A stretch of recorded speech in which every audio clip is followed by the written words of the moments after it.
You can tell me when to go for lunch.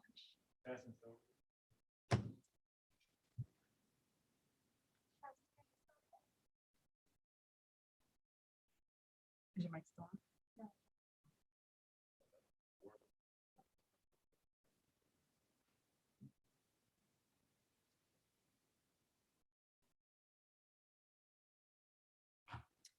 Good evening. At 6:04 p.m., this meeting of the Mountain View Wisdom School Board will now be called to order.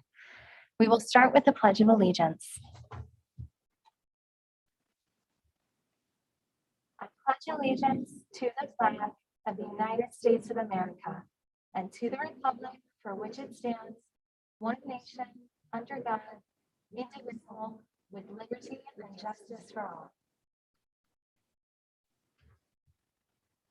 We will now take a roll call of the trustees. Laura Blakely. Laura Berman. Ellen Wheeler. Chris Chain. Let the record reflect that all 5 trustees are present. We will now move on to item 1C, approval of the agenda. Are there any trustee comments regarding the agenda? Yes. Oh, I'm sorry, not regarding the agenda. Consent, okay. I apologize. Are there any members of the public who would like to comment on the agenda? You can do so at this time by raising your hand in Zoom or pressing *9 on your phone. Seeing as there are none, do I have a motion from trustees? I move that we approve the agenda as presented. Second. All those in favor? Aye. Aye. On a motion made by trustee Blakely and seconded by trustee Wheeler, the agenda is approved unanimously. We will now move on to item 2, opportunity for members of the public to address the board concerning items on the closed session agenda. Now is the time for members of the public who would like to address the board regarding closed session agenda items to do so. Tonight's closed session has 1 item on the agenda. To address the board, you can raise your hand in Zoom or press *9 on your phone.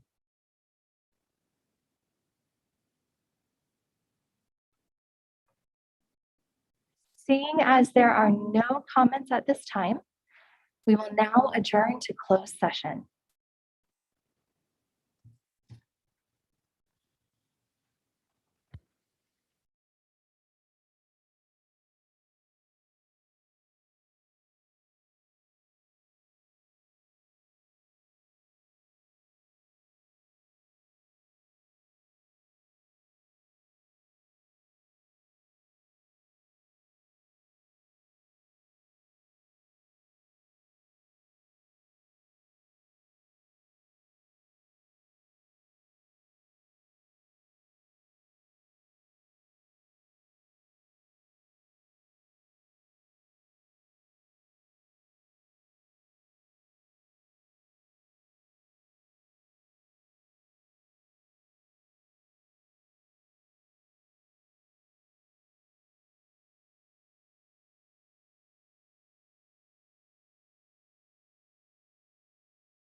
Are we eventually going to have?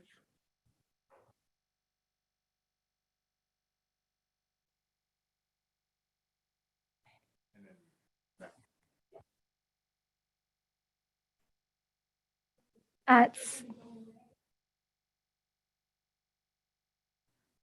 At 6:58 p.m., we are reconvening the open session of this meeting of the Mountain View Wisdom School Board. There was no action taken in closed session. We will now move on to item 5, the consent agenda. Are there any questions or comments from trustees regarding the consent agenda? Yes. Trustee Blakely. There was one item, 1D, Mhm. that had a correction that needed to be made to a typo Mhm. on one of the questionnaires. And I believe Dr. Westover said that she'd confirm with the applicant that it was corrected. So We have an amended version.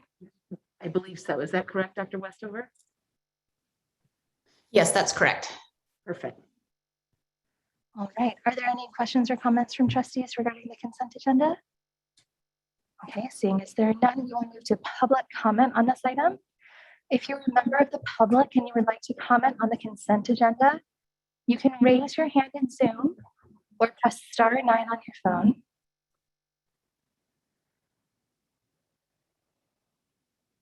I see that we have one speaker, so we will allocate 3 minutes for our speaker. Hold on just a moment while we get a timer up on the screen.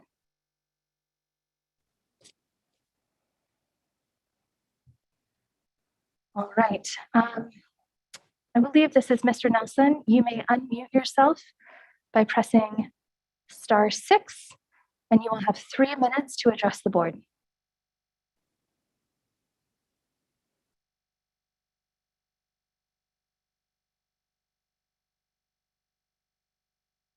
The speaker whose hand is raised and is a phone number may unmute themselves by pressing *6, and you will have 3 minutes to address the board.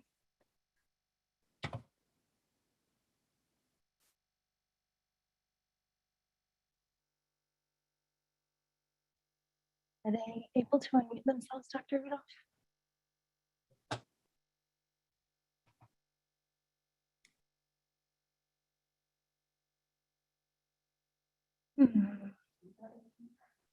I have asked the speaker to unmute using the Ask to Unmute button.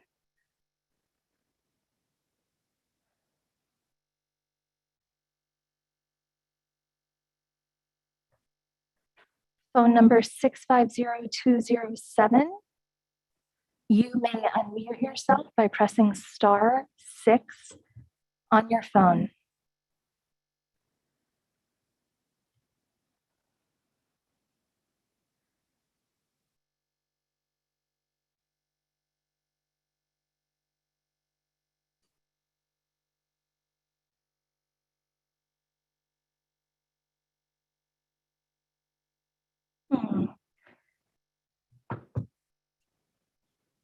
So They should be able to I unmute. suggest that when the speaker comes back, that we allow that person to speak, but right now we proceed with the meeting. Okay, we can do that.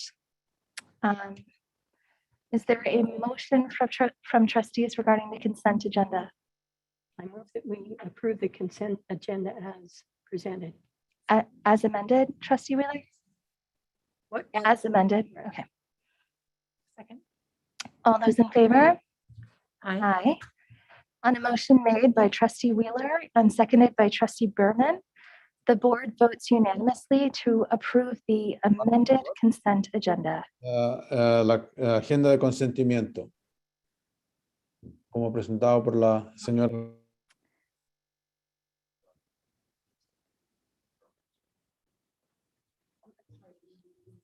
Ernesto, hold on 1 second.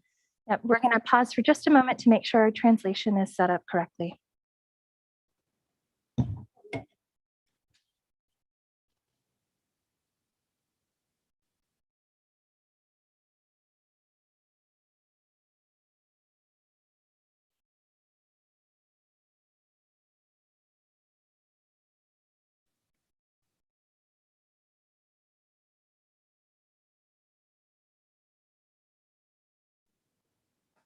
All right, thank you for your patience. This is a whole new world operating from the boardroom and virtually at the same time. So we are figuring out some of the technical logistics as we go. We're going to hold on just a moment.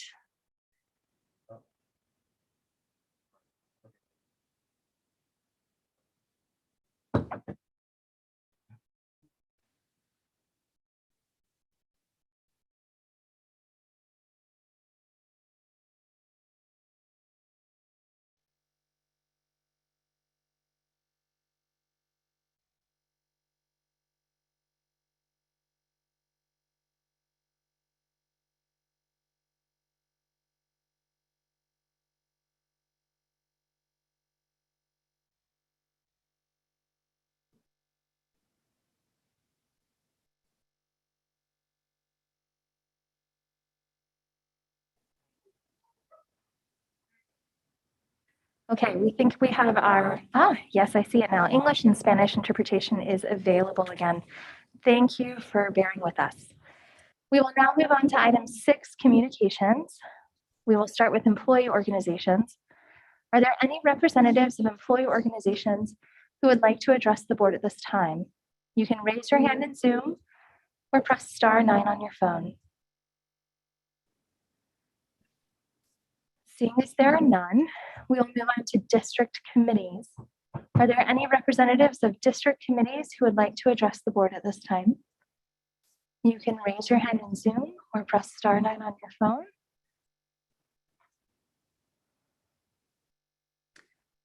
All right, seeing as there are none, we will move on to communications from the superintendent.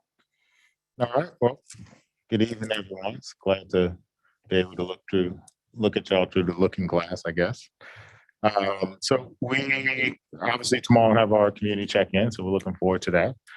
We also completed our round of testing. We did over a quarter of our students were tested over the last couple of days, and so we've learned a lot through the process, and all of them came back negative. So we're super excited about that. Next week, we will finish doing testing at the final sites as part of our pilot. And then the week after, it will go full stream. We were able, our principals and the nurses and our team here have done an amazing job of getting it up and going. I know we were sprinting from site to site the other day to make sure the testing was working. Kudos to Crittenden, who went first. In terms of our middle schools, and was able to test all the kids in about 50 something minutes. And really they jumped in to sort of help each staff. And then those nurses went to other sites and we were able to test the different grade levels. So a lot of kids were tested. Super excited to have this up and going. Learned a lot. We'll make some more changes and we'll talk about what those changes look like, just so we can have consistency across all of our sites and make life easier. But it's definitely been a great learning experience for us and our, from Kathy to Regina to Shelly, John, as well as Tara. They've done an amazing job of getting us up and going. And then, of course, the principals have been champs about adding this to their plate. And then all the SCAF's at-risk coordinators, secretaries, everybody else has just been amazing to get this going. So super excited to see what it brings next week and to finally have this one off the list of things to do. Thank you, Dr. Rudolph. It is very exciting to see the testing rolling out and getting going for our students. We will now move on to item 7, community comments. If you are a member of the community and you would like to address the board regarding items that are not on the agenda, you can raise your hand in Zoom or press *9 on your phone. The board and administration welcome this opportunity to listen. However, in compliance with the Brown Act, the board is not permitted to take action on non-agenda items. We appear to have two speakers, 3 speakers. I'm going to wait a few more seconds just in case more hands pop up. All right, we appear to have 3 speakers. Each speaker will have 3 minutes to address the board. We're going to get a timer up on the screen, and then I will let you know when it's your turn to unmute yourself. All right, Dr. Mitros, you may unmute yourself. You have 3 minutes to address the board. Thank you. Thank you for taking my comment. Before I make my comment, I just wanted to acknowledge, I recognize this is a tough year for everybody, and it's the second tough year that we've had in a row. So I would like to thank the district for doing the improvements to the ventilation systems, because those are really important. And I think everyone's been trying really hard, and I'd like to just thank all the people who are working really hard. The comments I would like to make is that it's really two comments. One of them is that I would really like to ask the board to make sure that the district complies with California Department of Public Health guidance. And this is, I'm concerned that the recorder plan presently does not. The California Department of Public Health has guidance on playing musical instruments, wind instruments, and it says that they can be done outside, which I understand the district will do sometimes. And then they have recommendations for what to do if it will be happening indoors, which requires bell coverings and 6 feet of physical distancing. And my concern is that presently the covers on the recorders don't block the airflow path. So everything, almost all the air that the children blow into their recorders will come out directly into the classroom. And from what I understand from our principals, they're not able to support 6 feet of distancing in the classrooms. The classrooms are set up for 3. So it seems like on 2 counts, our 4th grade recorder classes aren't compliant with California Department of Public Health guidelines. And I'm all for music. I've been on the MVF board for years trying to get money to let kids have music. So I'm all for music, but I would really implore the board to please just give it a few months. Say classes will be just outdoors for the next few months until the kids are vaccinated. And my second comment has to do with the written mask policy. The written mask policy on the Mountain View Wisman School District webpage says, basically talks about universal masking, but we all know children are asked to remove their masks for lunch, for photos, and I don't know what else. And I'd really like to know what else, because I'd like to talk with my children about what to do if a teacher or a staff person asks them to unmask. And it's really hard to do that when what's written and what's happening are different.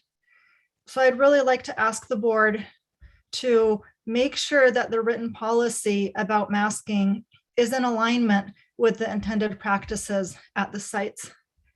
So that's all. I know you guys are all trying hard, and thank you for doing that.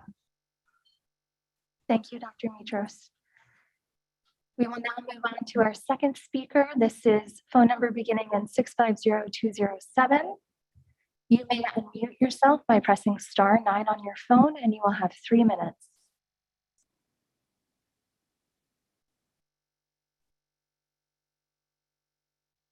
Is it *9 or *6?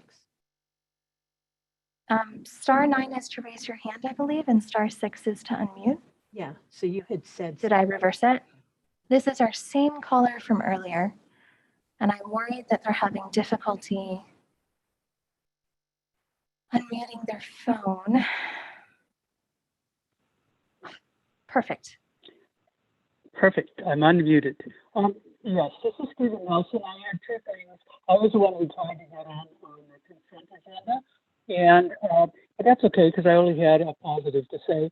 Is that 5B, the minutes for 1, which was a special board meeting, the retreat.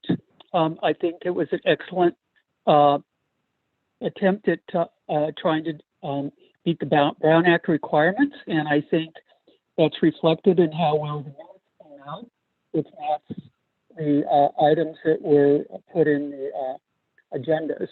So that's one really positive. And the other thing, which I didn't call in, because Mr. it was the Nelson. very start of the meeting and I was eating dinner, was I want to congratulate or thank Mr. the Nelson, we're president having trouble and the hearing you. superintendent for, pardon? We were having trouble hearing you. You're going in and out.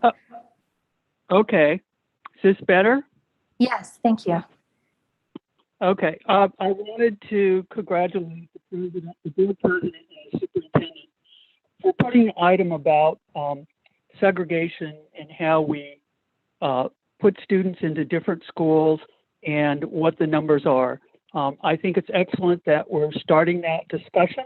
We should have been started a long time ago in this kind of format when I was on the board, but I'm really glad it's starting now, both in the choice programs, which I think can be handled first, and the neighborhood problem. So I'm really glad we have two people that have been willing to put this item on the agenda. Those who have power over the agenda have a lot of power. Thank you. Thank you, Mr. Nelson. We will reset the clock, and Ms. Pewitt, you may unmute yourself. You will have 3 minutes to address the board.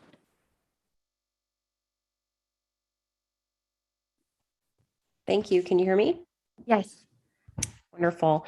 So this item is not technically on the agenda. Since I started at Mistral Elementary I guess it's 4 years ago, and even before then, families were advocating for affordable to free after school care for our low income families at Mistral. And that has never been something that has been effectively addressed by our school district. Our PTA at Mistral does try to provide equitable after-school enrichment via our after-school program, which we can't do at the moment. But I would just like to publicly advocate for our school board, our district, and I know our wonderful principal is already on it, but to consider how many vulnerable families are at the Castro Mistral school site, and yet only the Castro families have access to a free after school program that's available to low income and struggling families. And I think that our Mistral community has pulled together very hard through this pandemic, and we really need support from our district in helping our community to be able to get jobs and work while still supporting their students and knowing that they're learning safely, even when they're not technically in the classroom during the school day. Thank you. Thank you, Ms. Pewitt. We will now move on to item 8A under review and discussion. This is regarding equitable access to choice schools with a presentation from Megan Henderson, our Director of Equity. Good evening, Ms. Henderson. Good evening. It's lovely to see you all in this format, although I miss some of your really fun virtual backgrounds, I have to say. Thank you very much for having me tonight. I'm going to go ahead and share my screen here momentarily and make sure I have that presentation up. This kind of slot is slated for 60 minutes. What I'm going to try to do is take no more than 30 minutes on the presentation so that there's plenty of time left for questions and comments. Okay. And if I just could get a verbal cue that you can all see my screen all right. Yes. Okay, fantastic. All right, so it's a pleasure for me to be bringing this to you this evening. I know this conversation was started a little while ago, and we'll kind of go over where we are in this process and then the chances that we have to move forward. We want to start with the connections to the strategic plan, of course. And goal area 5 is about equitable distribution of resources that support student success. So we want to make sure that all of our facilities and resources equitably serve all students. And goal area 3, inclusive and supportive culture. So expanding stakeholders' access to the systems and strategies used to support student learning and meaningful stakeholder engagement. So really before us, we have an equity challenge. And that's how I'd like to define it. And the challenge is this: to diminish the underrepresentation of our underserved student populations at our choice schools while considering the legal, social, logistical, and fiscal implications. And when I say underserved student populations, I want to be clear that we're talking specifically about students who are classified as English language learners and or socioeconomically disadvantaged. So I want to talk a little bit about the current state of affairs. So here is the population comparisons for our school districts and the district, or excuse me, for the 2 choice schools in our district and the district as a whole for 2021-22 school year. So for our socioeconomically disadvantaged students, here are the numbers for Stevenson, 7%, Mistral, 48%, and then 29% of our district as a whole is considered socioeconomically disadvantaged. For our Hispanic Latino population, you can see that at Stevenson, it's currently 10%, Mistral 69%, and the district aggregate at 34%. For our white student population, 33% at Stevenson, 18% at Mistral, 32% aggregate at the district. And finally, our Asian student population is 39% at Stevenson, 3% at Mistral, and 24% for the district. So obviously we have schools, right, that look very different from one another, even though they're within a very similar geographic region. So that's really what I hope you can glean from this slide, along with the fact that the district aggregates provide kind of a benchmark for us to look and compare when we're looking at all of our schools. So that's just something to note. And then of course, we want to look at trends in enrollment over time, right? How our schools have changed over time in order for us to better understand the patterns that are happening within our community. So here is for Stevenson and those same kind of demographic criteria that we looked at in the slide before. And here we have quite a few years. They're all listed in percentages and not pupils. So please do keep that in mind. I've highlighted a couple sections from 2015-16 to 21-22, right? You can see there are students with disabilities. That percentage has decreased by 2%. English language learners has gone from 14% in 2015-16 to current 4%. And socioeconomically disadvantaged students 2015-16 at 9%, and it's decreased to 7%. So a general trend, right, can be observed looking at this over time. And for Mistral, we will look at similar demographics here for students with disabilities. It's actually increased 3% over the course of these years. English language learners has stayed about the same, gone up 1 percentage point, and our socioeconomically disadvantaged population at Mistral has actually increased. And if you can look, of course, here up top as well and look at our racial and ethnic demographics, right? With a decrease in the number of white students, an increase in the number of Hispanic Latino students, and it's pretty stable in terms of our Asian enrollment in Mistral. And I didn't highlight that back the previous slide, so let me just go back for a second. If we look at the Hispanic Latino population has gone down 2%, the white population has also decreased by a substantial amount, and our Asian population has increased by a substantial amount over this time span. Okay, this data may seem familiar to you. It's the equimetrics data. So it's measuring the perceptions that diversity, equity, and inclusion are priorities of the district. The point of view or the vantage point that you're getting looking at this data is for staff and certificated teachers. So certificated and classified staff. So this survey wasn't sent out to like parents and students. It was staff.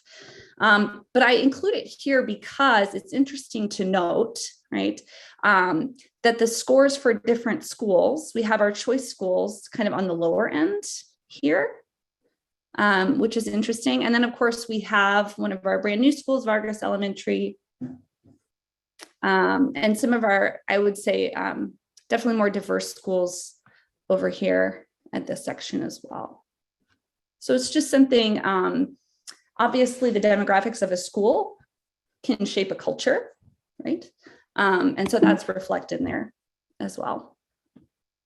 The equimetrics data was broken down by location. So the data you're currently looking at is just from Stevenson Elementary School. And the different pieces of this survey data, it clusters it according to theme. So how well is inclusion perceived as a priority by the Stevenson staff? That was their highest, right? Communication was the lowest. And then you've got policy and practice and equity there as well. And of course, I wanted to include Mistral. And as you can see here, diversity and cultural competency were rated the highest by staff as priorities for the district, while alignment and communication were rated the lowest. Now, I do want to point out that this survey data is from May 2019. A lot has changed since then. We will be following up with a second econometric survey here in the next few months so that we have access to comparative data. So that will also be really interesting, and that'll be coming out in the next few months. But this is from May 2019. So I want to start off our conversation too by talking about the nature of choice schools versus neighborhood schools, right? So neighborhood schools are generally determined by your address that's reported to the district, right? So you are, in essence, assigned a school. Your admission is guaranteed, right? Which school you attend is subject to boundaries determined by the Board of Trustees. You're guaranteed readmission, right? If you move within that same boundary. Choice schools function a little differently. Your attendance at choice schools is often determined by availability and then position of priority on the wait list. There's a wait list at a choice school, right? Whereas there's not a wait list in a neighborhood school. Your admission, therefore, is not guaranteed. It's not subject to the typical boundaries, right, that are set forth by the board. And once you leave, you're not guaranteed readmission. So those are important distinctions to make as we keep in mind all of the things and factors that we're going to be talking about today. I wanted to give you the Board of Trustees the actual choice school priorities, of which there are 10. So I'm just going to kind of quickly go over it. The first few priorities, the first one just ensures that any student who resides in the district who attended that school in previous years gets readmitted to that school, right? And that just obviously keeps students in the same school for the tenure of their career. But then you have the second priority, which is children of salaried district employees, and were enrolled in the same program during the prior school year. The third is students from inter-district transfer who, again, were enrolled in the program during the prior school year. The fourth priority is, I would say, one that affects enrollment the most out of the priority, seeing as though it's kind of first on the list, aside from students who were already enrolled in that program the previous year. And that's students who live in the district who have siblings enrolled in that program during the prior school year. So we may refer to this as the sibling priority. But when we say that, we mean priority number 4, right, on the priority list. What's interesting to note about this priority list is that it's not cumulative. It's not like a weighted list, right? You go by whichever priority is higher. So 5 is children of salaried employees, site-specific, who live within the district, who are new to the program. And then you have inter-district transfers, new to the program. Children of salaried employees live within the district, new to the program. Children of salaried district employees, inter-district transfers, and are new to the program, who don't live in the district. All other students who live in the district and are new to the program is number 9, right? Number 9 is also important to consider. That's typically the other marker that we would see on a wait list, 4 and 9. 9 because it's any other student who wants to attend this choice school, but doesn't have a sibling. And 10 is all other students who are inter-district transfers and are new to the program. And this is where we want to look at how the sibling priority affects enrollment and matriculation. And I'm very careful with that word, enrollment and matriculation specifically, is because in a previous presentation that we've been given to the board, we gave you some numbers of siblings that were on the wait list, and they appear a little different from the ones that you have in front of you. And that's only because the previous data was taken directly from the wait list. So those were the seats that were offered to students and the demographics. So however many siblings were offered admittance to Stevenson versus the amount of spots they had. So that's how the percentage was calculated.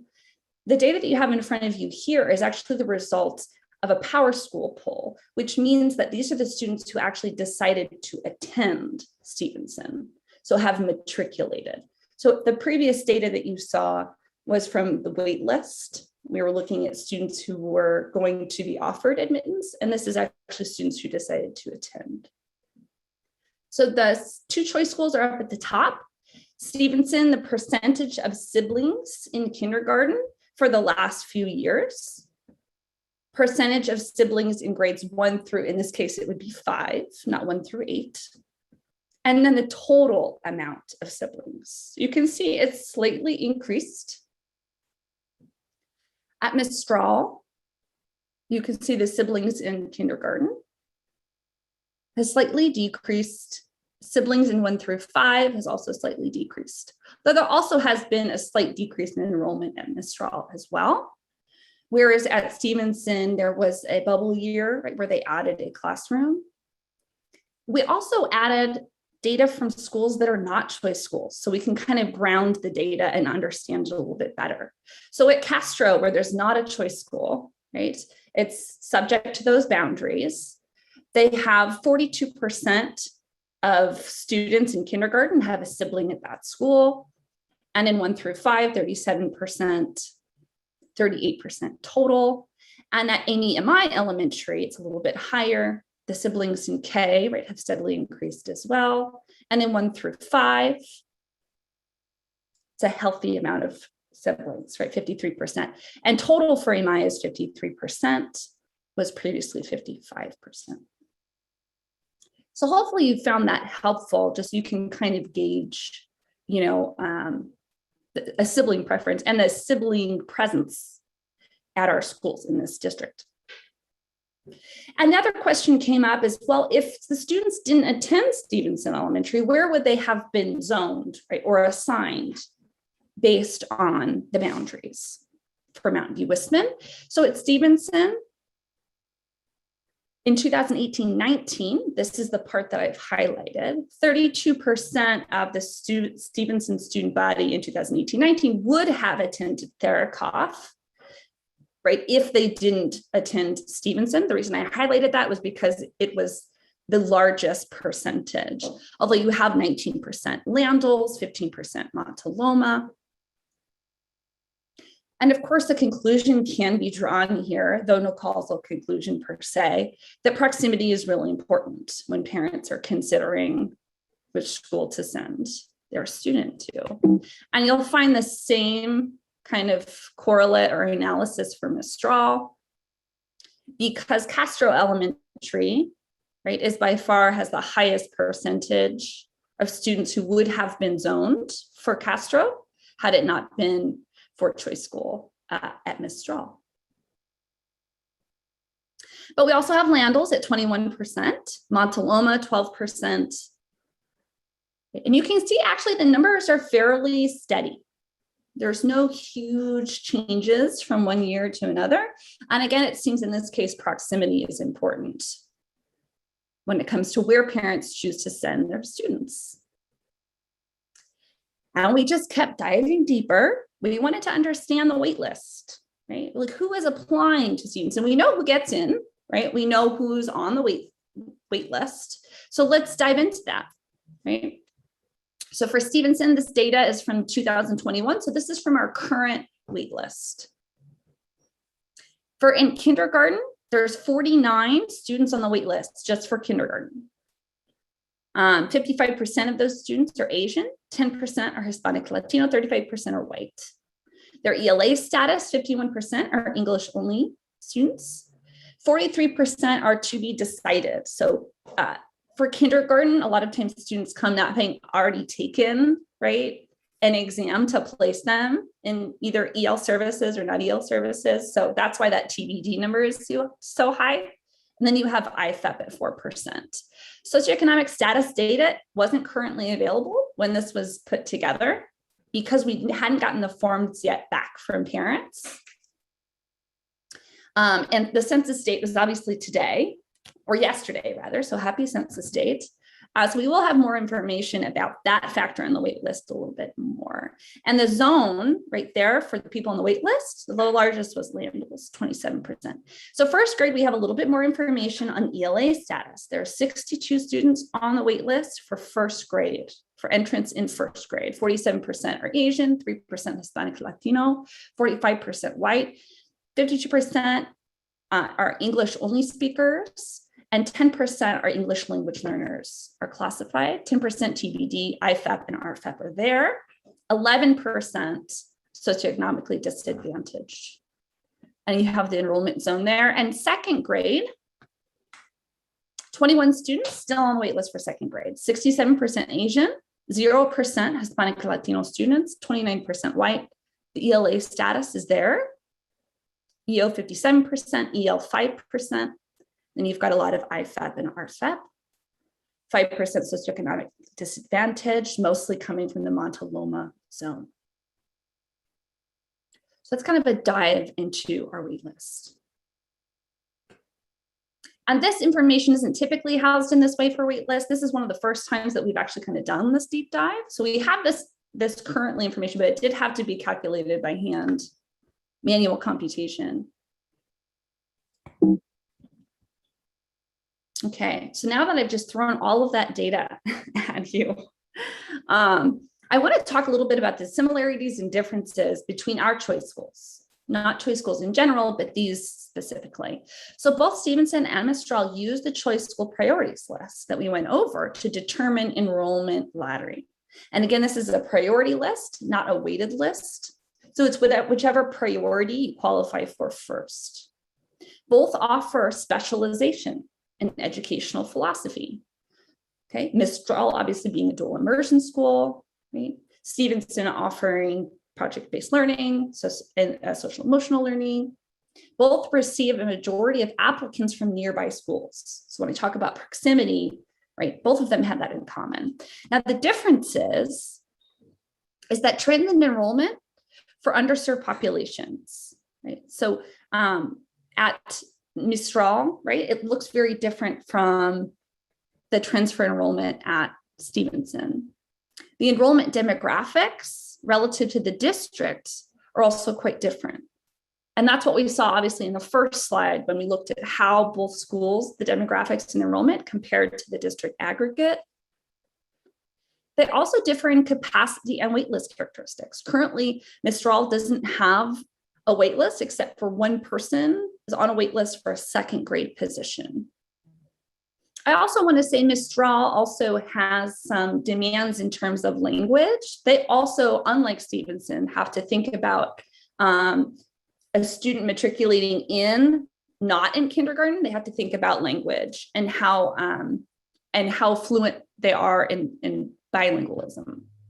Stevenson also has a wait list of 176, whereas Mistral has not yet reached capacity, except for that one second grade.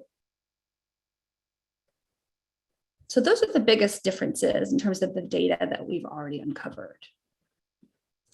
So we really wanted to understand the problem further, not just quantitatively, but qualitatively. We want to understand the lived experience of people in our community. And that, of course, has qualitative written all over it, right? You may be familiar or remember the Hanover presentation where they came and they talked about choice and magnet schools in general. Right. So they weren't talking about Mountain View Westman School District choice schools. They were talking about choice schools in general. And they highlighted a few things, one being policy issues, right? So some barriers to enrollment, especially for some of our underserved populations, could be selective policies, right? Limiting choice school eligibility, complex policies like complicated application procedures, or priority policies, in this case would apply to us, right? Admission preferences. There could be information issues. That could be a barrier that's come up, not just in our district, right? But as a meta-analysis in a lot of other situations.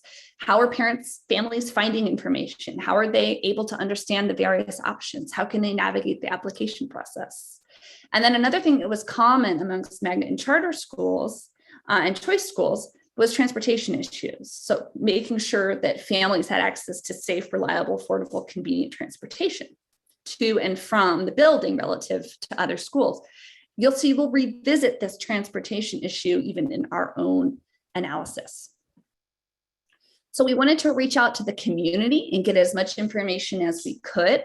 So we started actually with the thought exchange with the Stevenson community, and we created focus group questions informed by that thought exchange data done with Stevenson parents and staff. And of course, we wanted to reach out to the larger community and really get a healthy, diverse sampling of opinion and experience. So we reached out and did focus groups with preschool parents, Stevenson current parents, Stevenson current staff and teachers, members from DLAC, right? Interviews from SCEFs after talking to their own community members at each school site, and members from the district advisory committee. The questions were all the same. They related to parenting, logistics, community perceptions, and looking ahead, asking basic questions like, what do you think the district should consider when we talk about equitable access to choice schools?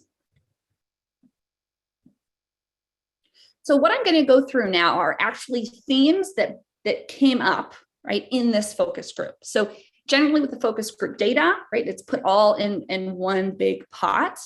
I use a method around interpretive phenomenology, which is looking at all of the experiences, looking at clusters of themes that come up, right? And acknowledging those as things that have been repeated throughout time in all of the focus groups. One of the things that came up were issues around registration. So participants reported being discouraged to apply because of the fact that there just was a wait list. And this was, of course, at Stevenson specifically, because there's no wait list at Mistral. Participants also reported that a sibling priority dominates the enrollment priorities and could limit outside families. That was something that came up in the focus groups. And also participants reported that kindergarten admission, especially at a school like Stevenson that has 60 plus on the wait list just for kindergarten, is their most likely chance to enroll in Stevenson. So after kindergarten, right after that one chance, they're discouraged to apply again for first or second or third or fourth or fifth, because it's really difficult to get in after kindergarten when there's more open spots available. That was one of the theme clusters that came up. And we'll talk about how this may create barriers for our underserved students in just a second. Another topic that bubbled up was issues around communication. So participants reported a lack of understanding about what makes Stevenson, right? Because Mistral is a dual immersion school, right? So it's a little bit more obvious about what makes Mistral. But, and you know, what's it called? Education loves them, not analogies, but acronyms, excuse me. I knew it was an A word. PACT, right? They weren't sure what that really meant or what that meant for the Stevenson experience. PBL, which is project-based learning, but it's not really an intuitive term. And SEL, socio-emotional learning. What does that mean, and how does that make Stevenson education a Stevenson education? Participants also reported that information about choice schools largely came from word of mouth. Right. So it wasn't like, you know, over the loud head speaker or necessarily paper information that was coming from the district. It was more word of mouth. And we'll talk about how that can be a barrier in just a minute. Participants reported that they had to go out of their way to seek information about choice schools, that it wasn't as readily available as other information. More focus group data. Centered around the theme of support structures for families. So participants reported that the lack of low cost after school care options might hinder participation at Stevenson, especially for our low income families, which is one of the populations, right, that's lacking at Stevenson. Currently, there are quite a few paid options and less low to no cost options at Stevenson for after school care. Participants reported that a lack of transportation to school from outside neighborhood zones may also hinder participation, especially from the families, right, that are underrepresented at Stevenson. Cultural and language barriers came up quite a bit. So participants reported that they choose schools where they feel in community, right, with other adults and families with which they identify, share shared characteristics, life experiences, languages, all of those things, right, that really make culture what it is. Participants reported experiences with schooling in other countries may actually fuel misperceptions. One of the examples was, and I didn't know this before I had these amazing conversations with our families, But in Mexico, a lot of the schooling options, even public schools, there's tuition that you do in a one-time payment at the beginning of the year, right? And because of the fundraising that happens at Stevenson, there may have been a misperception that it was tuition, et cetera. So that's something that was documented more than once in the focus group data that I felt like needed to come out in this presentation. And then participants also reported that although there are a lot of languages spoken at Stevenson and quite a bit of diversity, there is still a language barrier they felt for Spanish-speaking families in particular. And the final one, which is community perception. And this came up quite a bit. Participants reported that Stevenson is more of a, and these are quotations because they're not my words, they're words of focus group members, a private school for the elite. So there certainly was a perception that it was some sort of private school, right, where there was tuition and you couldn't just apply. Participants reported that there's a lot of pressure put on families or perceived pressure to participate in the classroom and or to give money. So a perception that volunteering and donating are mandatory, of which neither of those things are the case, right? Volunteering in the classroom is not mandatory and donating money is not mandatory to become a member of Stevenson. And participants reported that Latino families in general don't feel welcome to apply to Stevenson. That was some of the focus group data that came up. So based on the focus group data, we can then extrapolate, right? And think about, well, what barriers could these things cause to equitable access? Especially for issues around registration, we would consider, based on the focus group data, enrollment priorities could potentially be a barrier to equitable access, including priority 4, which is the sibling priority, could limit enrollment for Mountain View Westman families wanting to attend Stevenson. And by nature, right, of that sibling priority actually continues to reproduce the same inequity that is present in the school. Now, this would happen no matter what kind of population we had. So for example, if Stevenson was actually a high poverty concentration, right, a sibling priority would, by its nature, replicate, right, that same population. So it's kind of a double-edged sword there, and could be a barrier to getting a more diverse population, especially at Stevenson. And communication. So what is communicated by word of mouth, right? By logic, right? When one person communicates to another person who's in their community, right? Then the same community has access to that information and only that community. So when something is transmitted via word of mouth, right, it doesn't really elicit the kind of diverse population that we would want to see in our schools. And so if there's a lack of intentionality about how we're communicating and when we're communicating and to whom, right, then it's just going to happen by accident, and as it has always been. So it's going to keep replicating those problems without that intentional change or shift. Communication, there could be a lack of clarity in education regarding project-based learning and or SEL, right? And that's something that the district, right, may need to tackle if there is miscommunication or lack of clarity around those things. And the lack of intentionality around communication coming from the district about choice schools, especially with our, let's say, enrollment specialists or people who, you know, are face-to-face with parents who are new to the area and they're communicating, you know, welcome to the district, here's what your options are. If there's not an intentional script or communication about all of the options, right, it could reproduce what we're seeing right now. So those are some of the possible barriers related to communication. And for support structures, the lack of transportation could render choice schools unrealistic for families that aren't in proximity to the school. And based on the data about neighborhood zoning, proximity is important. The lack of after school care, right, may turn families away who need after school care. So it's kind of like a chicken or the egg scenario, right? Which one do you have to have there first in order to recruit some diversity? So that could end up being a barrier that we want to look at. Barriers in terms of culture and language, right? The lack of Spanish-speaking families in Stevenson could be a deterrent for other Spanish-speaking families who we know, right? It's important to be in community, the people at your school, and they comprise approximately 32% of the district's population and are currently underrepresented at Stevenson.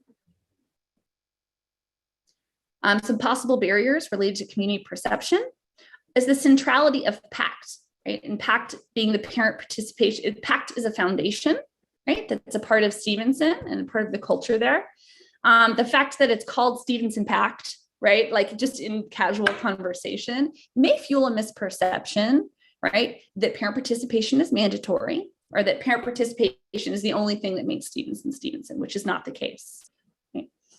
The perception of formalities, so like forms that go out or tracking involving parent participation, though it is not mandatory, right, may fuel misperceptions. Suggested donations could fuel misperceptions about the fact that, that money, right, or giving is a requirement, which it's not. And then a lack of intentionality of purposefully and intentionally combating these misperceptions is just going to allow them to continue by nature. So unless there's a conscious disruption of some of these things and a changing of minds, it would just continue and reproduce this kind of otherness that I think is happening. So those are the barriers related to the themes that bubbled up in the focus groups. So what I really want to present to you tonight is not a way to fix all of the issues. So be prepared for non-closure. I do want to present you with a plan and something that really takes community engagement into account and also a careful, methodical process. So here we are on the road to equitable access. These are the things that we've already done that's above the arrow. The arrow is where we are today, October 2021. I'm giving you an update about focus groups. My proposed strategy next would be to conduct a collaborative root cause analysis using the collected data, and I'll talk about that in just a little bit. Afterward, there'd be another way to engage with the board about the root cause analysis and possible actions to gain board input. And then there would be more school and community engagement. So those same kind of focus groups, right? Me going out and trying to get a lot of diverse perspectives would happen with a root cause analysis and possible action steps to gain more input from the community. So that's a community input point, right? And then more board engagement. So again, giving you an update and elucidating all of the community input for you, and then getting board direction to solidify an approach. So really, how are we going to tackle these issues based on our own priorities? Using research and counsel from experts, action plan will be solidified. Intended, unintended consequences will be considered. More board engagement to take possible action. And then afterwards, more communication and reporting so that we can make sure that our plan is implemented really methodically and thoughtfully. And then of course, afterwards, we can think about the impact. This, which you'll see on my screen now, is just kind of a friendly way to view our road to equitable access, but it's basically the same thing that you just saw. The same thing that you just saw on our Excel spreadsheet. So if you can see here, and I'm just going to toggle over, we're on the road to equitable access. If you see a stop sign, right, it's meant to be a metaphor for stopping and getting input from the board. So here we are.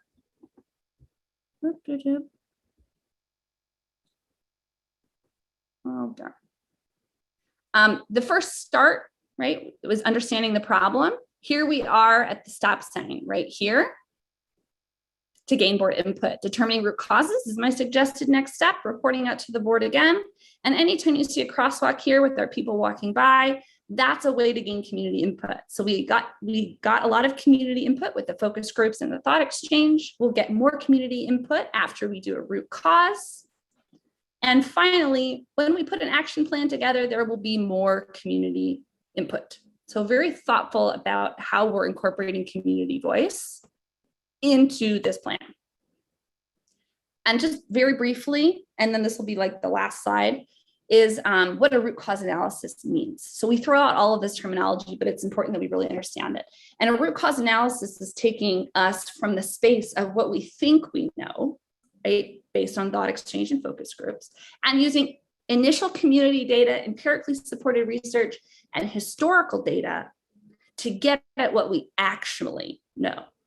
And that's a root cause analysis. And after the root cause analysis, we can do an equity reform action plan, which is what we can do to improve the situation. So that's kind of a process and a plan. I'm sure there's lots of questions that you may have, which I'm happy to answer, but I do also really need your help tonight. The feedback that I'm requesting is, should the focus of this entire process, should it stick to choice schools? Or should this process and inquiry also extend to the diversification of some of our non-choice schools, some of our neighborhood schools? If that's the case, what are the parameters for any other schools to be included in this conversation? And then opening it up to finally, what else should we take into consideration based on what you've heard this evening? Thank you, Ms. Henderson.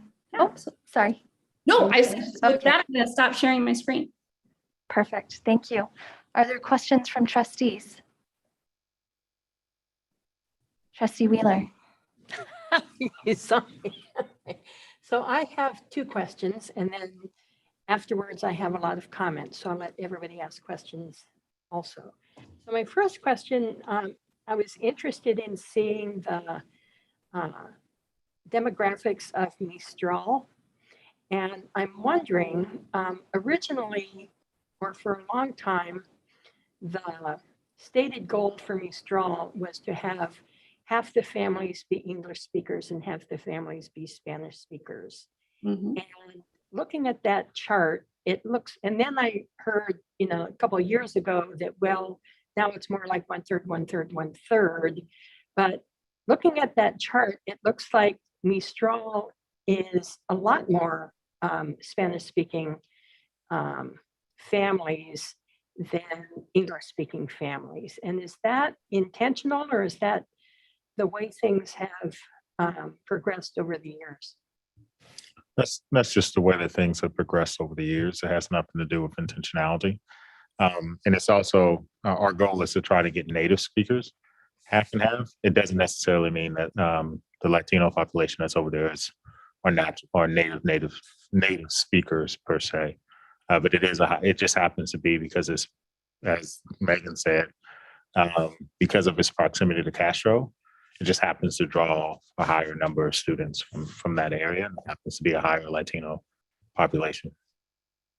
So it sounds to me, my interpretation of what you said is that there isn't intentionality anymore to try to have it be half and half. I think if we were to limit it that way, then you would reduce the student population. It's That's- half and half in terms of native Spanish speakers Right. and English only families. So being Latino does not necessarily mean that Spanish is your first language. So that's why you see that 34%, well, let's see, 69% of the students identify as Hispanic or Latino, but our ELs for the school site is lower. The English language percentage for Mistral is 34% of the school site. Does that make sense, Trustee Wheeler? So it's still a 50-50 split in terms of native Spanish speakers and English only families, but race and ethnicity don't always follow those language lines. Okay, thank you. And I don't want to speak for Principal Oliasiregi, but I do know that language parity is very important to her as well, and making sure that it's a strong dual immersion program. And then my second question is, and this is a tougher question,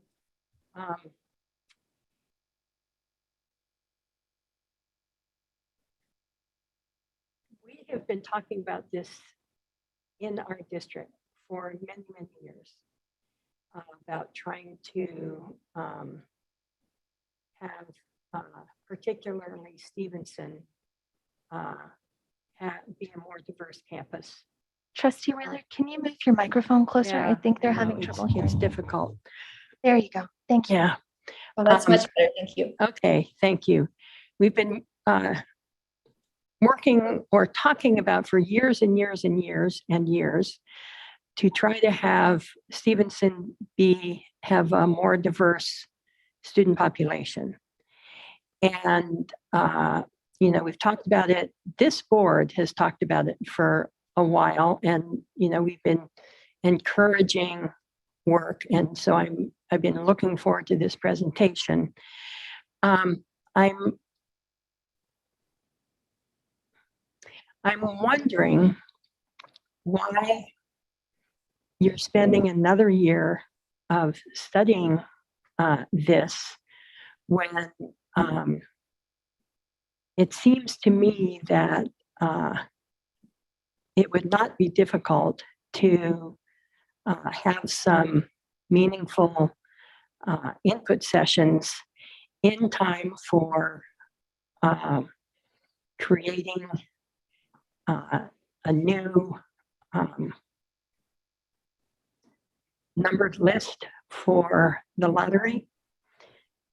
So I'm wondering why it looks to me like extending this a year to do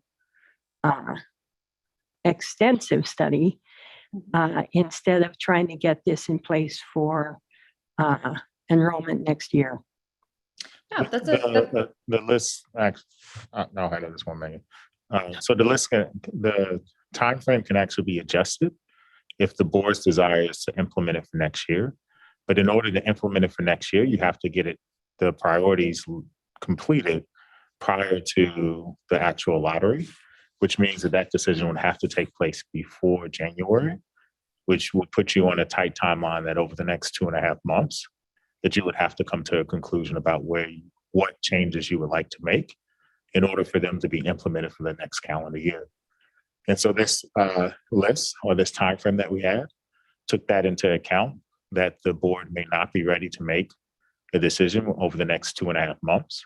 And because it wouldn't be able to make a decision over the 2.5 months, you would either be forced to move the lottery back even further, which is a priority or a prerogative of the board, or your second solution would be that you would just let it fall when it naturally does, which is when enrollment starts up again, which would be January, which gives you the time frame to finish it up by essentially December of 2022.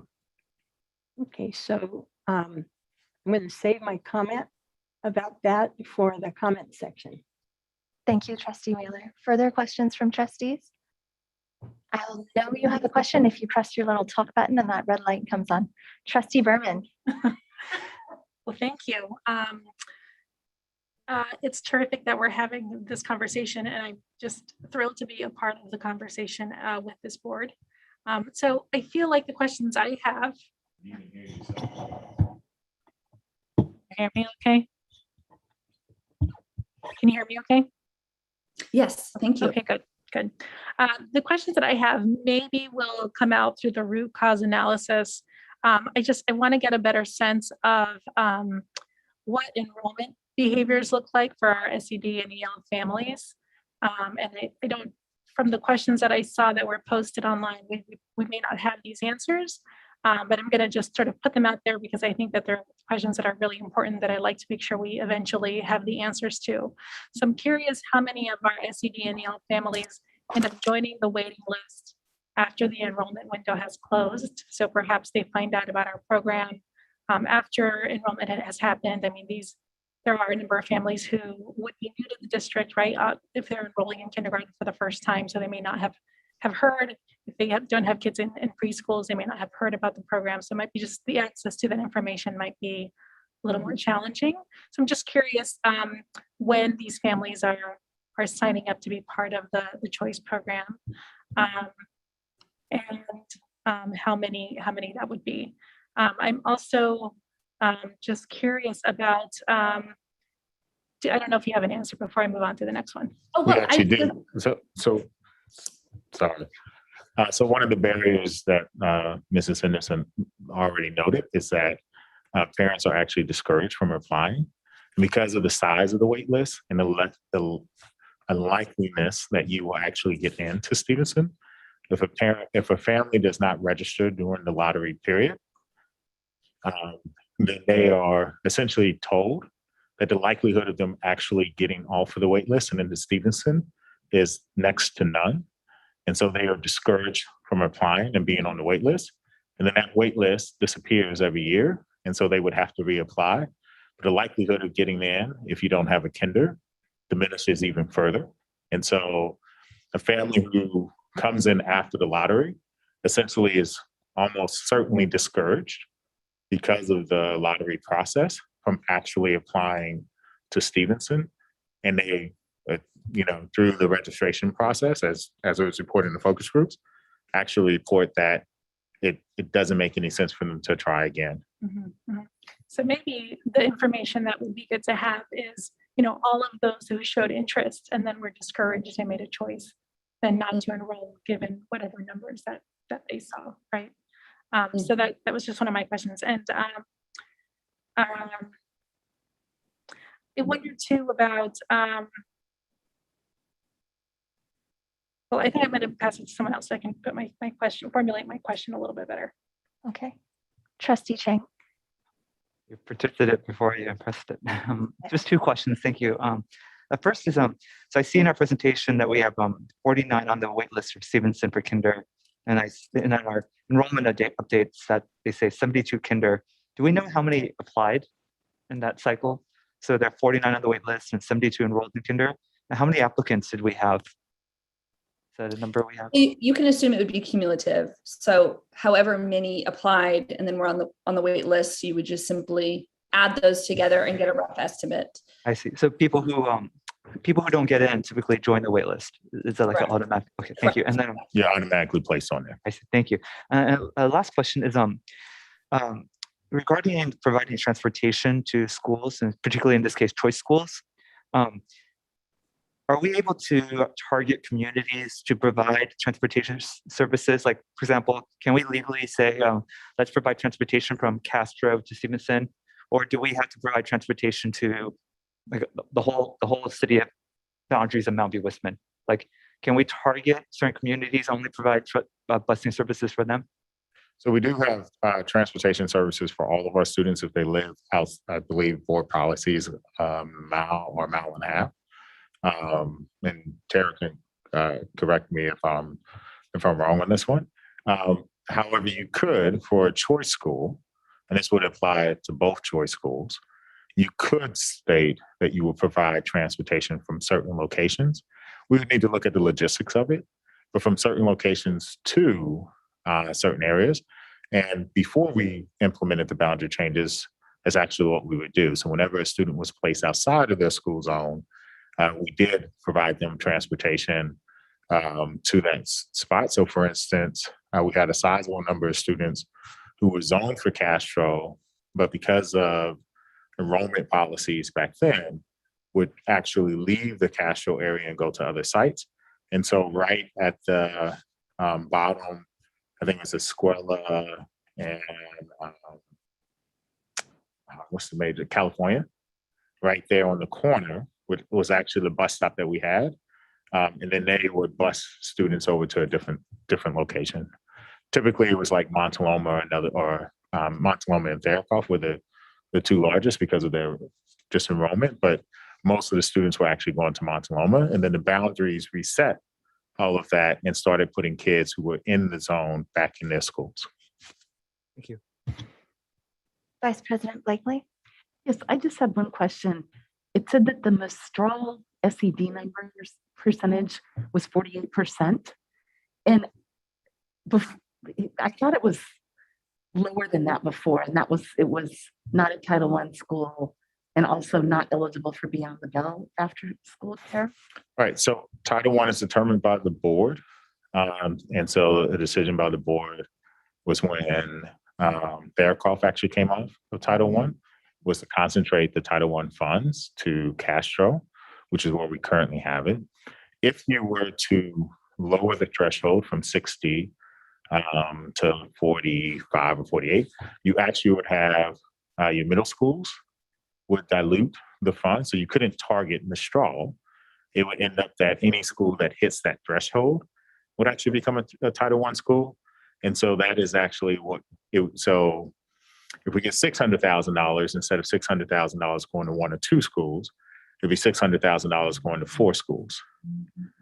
And then it's also by student, right? So your middle schools would actually take a higher proportion of the funds because they have a larger population. So what you would essentially do is turn the 2 middle schools into Title I schools, and they would eat up a majority of the funds, and it would dilute the amount of money that comes. The second part of this, and Ms. Ballard could also chime in too, is that the Beyond the Bell is actually a grant that is funded through the state. And the grant comes up every 3 to 4 years. And so Mistral hasn't qualified for that grant. This year's right there. You want to finish, or you want me to keep going? No, I'd be happy to finish. All right, great. So Beyond the Bell is part of a grant, and the grant was done many years ago. And when the grant was done, that was when Castro and Mistral were one site. They were not 2. And when Mistral split from Castro and became its own school, we applied to the ACES grant to have them included, but we were denied because they were not part of the original grant. So even though our schools like Montaloma and Therakoff have had declining numbers of low-income students, they're automatically grandfathered into the ACES grant, so they continue to have Beyond the Bell. And unfortunately, we're just not at a place where we just can't add another school. So I hope that answers that question. Does Landell still have it too? Yes, all the original schools, Crittenden, Landals, Montaloma, Therakoff, and Castro. Okay, when I saw that number, I thought that the SED had gone up, and I guess I'm not remembering correctly. And So- it has, absolutely, you are correct. It's just that because of the grant, we're not allowed to add, for BTB specifically, we can't add additional schools. Okay, thank you. Thank you. So I have a couple of questions. One of my first questions is, Ms. Henderson, when addressing focus groups that were made up of English language learner or socioeconomically disadvantaged parents or families, were they asked specifically themselves about whether or not they would want a sibling priority for their own children, or whether that would impact their decision to attend Stevenson? So I didn't know the demographics of a particular focus group just to protect their privacy and anonymity. I don't know whether they were socioeconomically disadvantaged or not. What we did try to do is cast a wide net. So we had a diversity of perspectives. And we also tried to target groups that had a higher population of Hispanic Latino families to get the most out of it. We asked more general questions about what choices do you make as a parent when you're thinking about where to send your child to school, and why do you make those choices? We also asked about, why they chose to or not to apply to choice schools. Specifically for our preschool families, that's what came up because they were really focused on the next step. So the majority of the information that we got about community perceptions in terms of the sibling priority were from our preschool families, because that was really centered in their minds. Okay, thank you. And then, so when I look at this issue, I see some policy pieces that are for the board to address, which may be around what are the lottery priorities and transportation, maybe how things are advertised or funding that we put into advertising and translation, those types of things that would fall from the board. But I also see a lot of work that will be a part of the school site itself. So how does the program really enable and engage and include families who perhaps aren't able to volunteer on a regular basis? How do those parents feel like they aren't just sending their kids to a place where other people are volunteering and taking care of their kids, but they're a full member of that community? And I think what we've heard from community members at the school site at Stevenson is they really want to do that work too and incorporate a more diverse group of families into their community, which I think is really positive. So when I look at those policy pieces, I'm building to my question. When I look at those policy pieces, some of them I think are going to take this kind of longer path to sort out, like transportation, for example. I think figuring out that piece is going to take us a little bit more time. When I look at the priorities, I think that it's quite possible the board could take action quickly on a priority shift for this year and then see how it goes. And then next year, having gone through the whole pathway and looking at redoing some of the programming or the programming evolving with the school site, reevaluate, was that priority helpful or not? Is it something we should keep? Should we change it? Do we, like, I think of like bricolage, this process of like, we're going to tinker with it and keep doing this work for a long time to kind of get there. So would it be possible to do something like to add a priority for 15% of the students to be socioeconomically disadvantaged to the list for this year, but not throw the baby out with the bathwater, not, do any, not stop there, but continue the rest of the pathway and the root cause and all of these other steps. Is that something that we could do? You could do that. What we need to do is understand what the implications of them are and who's the target audience. So if you look at over the last, I think it's 4 or 5 years that Ms. Henderson pulled the data, you see that the sibling priority actually has been pretty consistent, even though it's the highest that it is right now. It's hovered around about 59% at the site. And so if you were, depending, I guess what I'm trying to say is, depending on where you place that priority impacts, of course, right? Of course. And so you could tinker with it, yeah, to see, is it going to have a positive effect, right, on enrollment? But the question we would have, so that because we would have to build it, is to determine which population you're looking for. So if, for instance, you were to say, the goal is to increase SED population, right, low income, but maintain the sibling priority, then it would fall under all the sibling priorities that would occur. So you would guarantee that you would still get the same results, so 50% of the spots, half of them, right? So we'll just use half. So half of the classes, one and a half classes will be siblings, assuming that it follows the same trend that it has over the last couple of years. And then where you would see the 15% growth, or the growth of that, would actually be for the 32. And so 15% of the 32 will end up being somewhere in the neighborhood of about 4 students. 15% of the 32 or 15% of the overall student population? So it only impacts kinder, because the rest of the matric. Right. But 15% of kinder is not 15% of 32.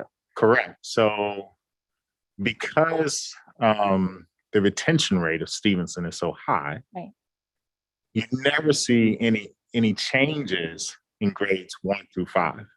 It's pretty much once you get in, parents stay there. And it's actually an interesting phenomenon, right? So they remain there unlike any other school.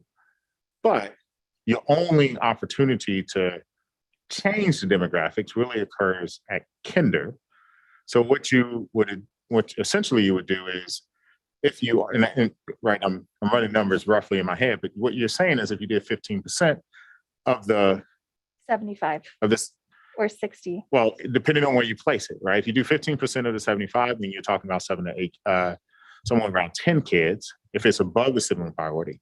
If it's below the sibling priority, then it becomes 4 kids. And what we would do is we would run the numbers to see what the likelihood of the impact of that would be on kinder. And it would determine how fast, right? So put it at above the sibling priority or below determines how fast you get. So I don't quite understand that, because I don't understand why If we leave sibling priority alone, and if we look back, so the data presented was for 2 or 3 years. When my son, I remember this vividly, when my son entered kindergarten, he's a 3rd grader now.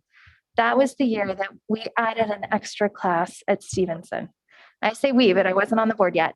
But that was the year that there's a bubble year at Stevenson. And so a bubble year where there's an extra 25 students is going to naturally lead to more siblings. So my understanding is that this year it's roughly 57% or so siblings in kinder.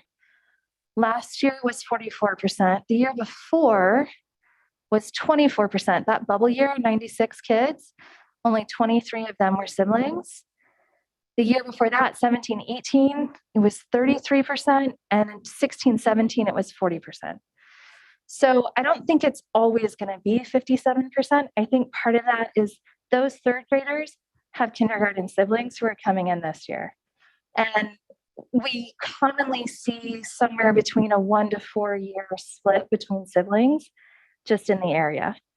Could we make a priority that holds, I'm going to pull up the priorities,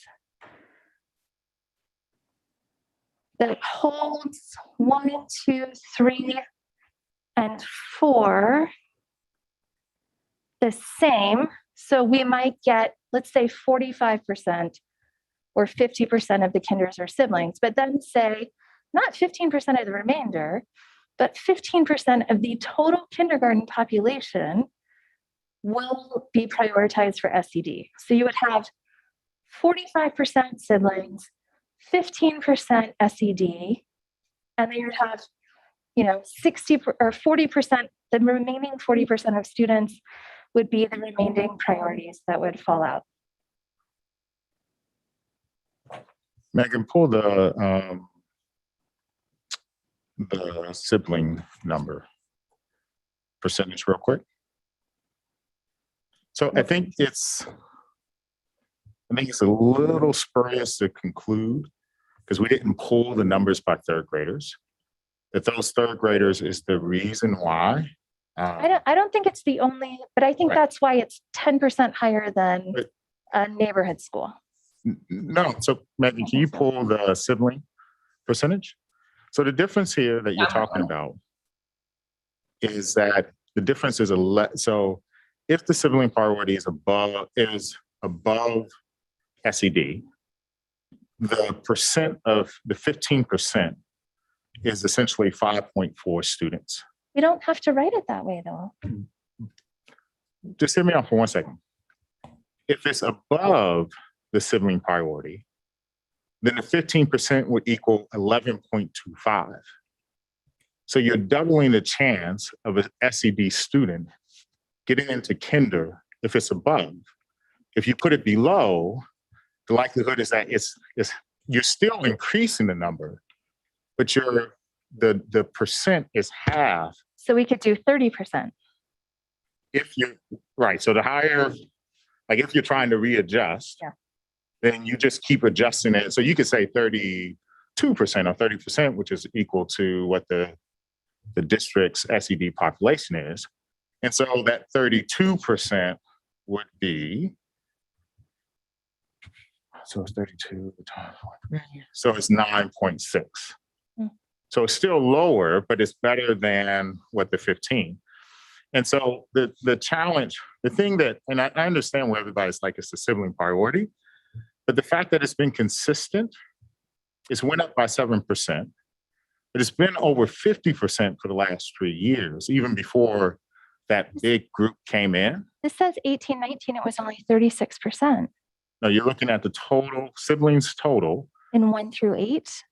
Yeah, so it's really 1 through 5. So 54% of the school. Yeah, no, I'm looking at kindergarten. Like kindergarten is where I think we have an impact. Right. So when 36 to 51 to 58. That kinder group didn't shift it so much to 51%. Right, because if we use what you were saying, it just so happened that we had even before then, we already had a bubble of students that was just happened to have a higher student population that was moving through the district at that time. So yes, it is. I'm not trying to argue it didn't have an impact. Right. All I'm trying to say is that when you look at Stevenson as a total, Mhm. it's safe to assume that 50% of all students Yeah, at are the school as a child. going to be siblings in some type of nature. Yeah. And then what you would do is you're just taking that and you're saying, especially now that we've had the last 2 years, 50%. So you're taking the 72 divided by 52. So the percent that you use for SED Mhm. and where you place the SED is going to determine the totality of the impact.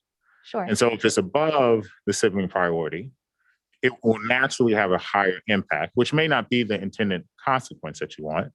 But if you put it below it, then you're going to have, you would have to increase the number in order to equal the same impact that you had before. Yep. If it was above I hope that makes sense. Okay. Oh, sorry, I was just going to say really quick. The other thing is that we've talked a lot about priority lotteries, but there are other options out there as well in terms of a weighted lottery where it would have a cumulative effect, where it's not either low STD or sibling, it's and, right? So that's another option. And the other thing that we need to consider too is when we simulate in our brains about changing the population of one school, we also need to consider how it's going to impact enrollment at other schools, which has further implications on staffing and things like that. So Yeah, just other that definitely makes sense. I think, and so one last question, and then we'll move on to comments from the public, and then we'll come back to comments from trustees. So something that I saw, I was a teacher at Stevenson about a decade ago. I really loved my time there.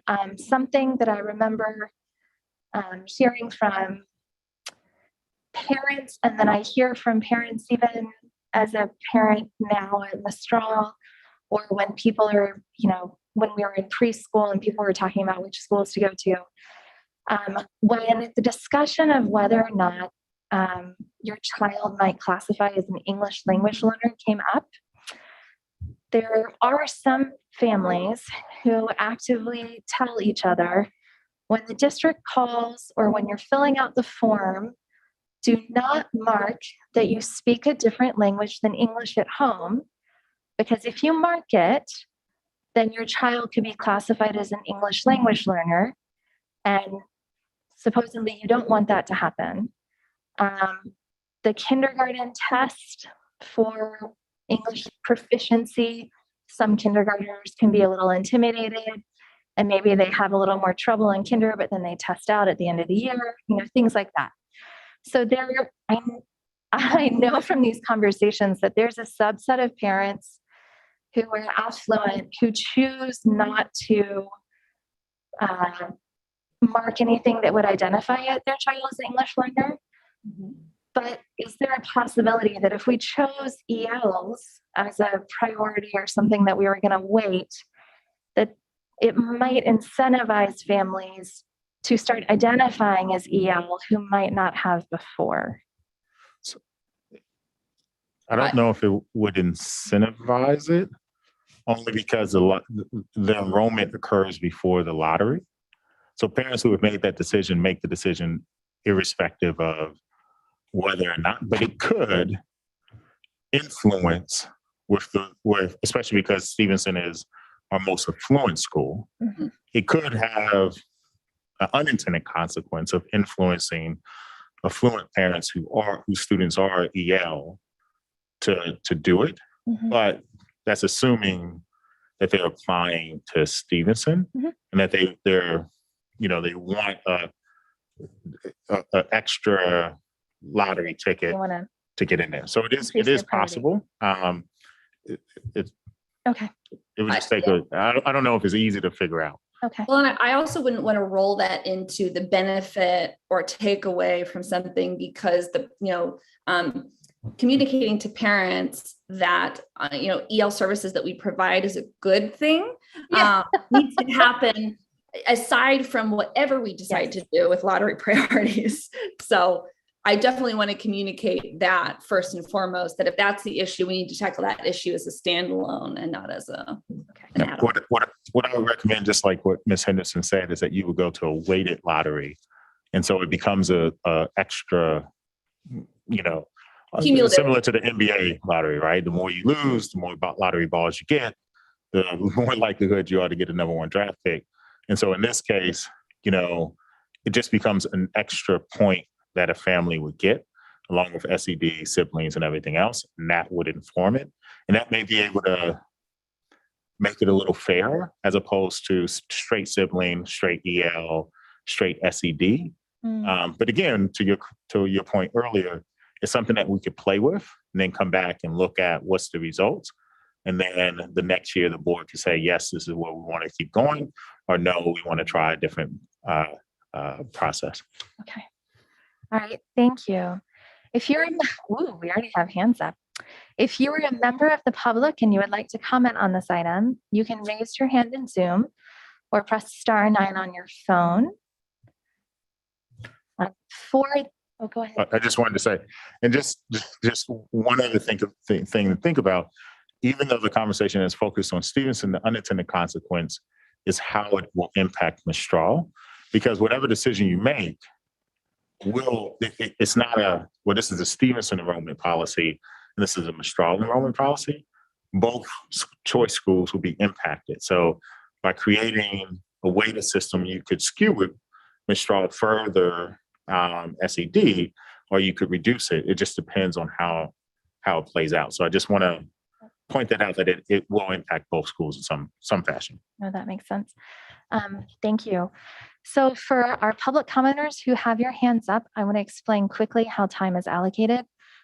For most board agenda items, we allocate 10 minutes for public comment, and then the time is divided amongst those who raise their hand to speak up till about 1 minute per person. So if we have less than 10 speakers, everyone will get 1 minute. If we go over 10 speakers, we'll still allocate 1 minute, and we can go up to a total of 20 because we do at times extend the public comment period to 20 minutes. So I see more hands coming up. So I see 10 speakers right now.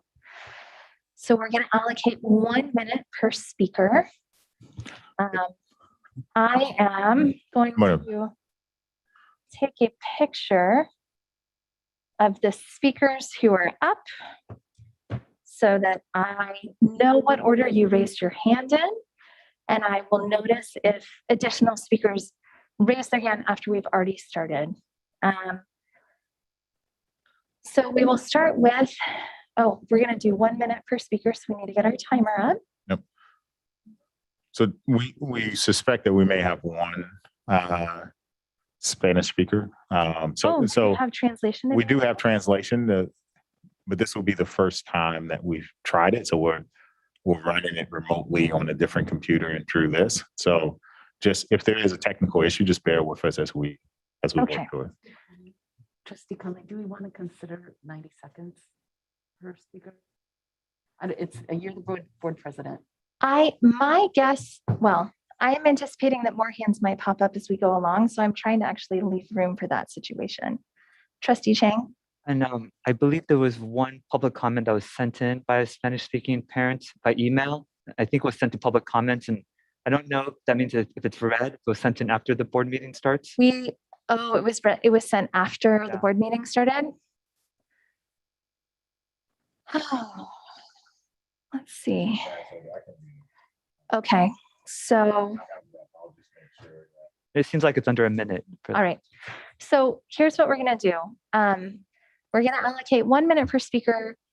We may go all the way up to a total of 20 speakers. Right now we have at least 11 speakers.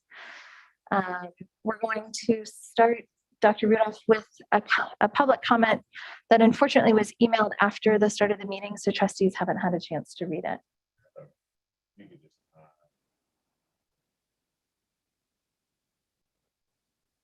Okay, okay, I will get a timer ready.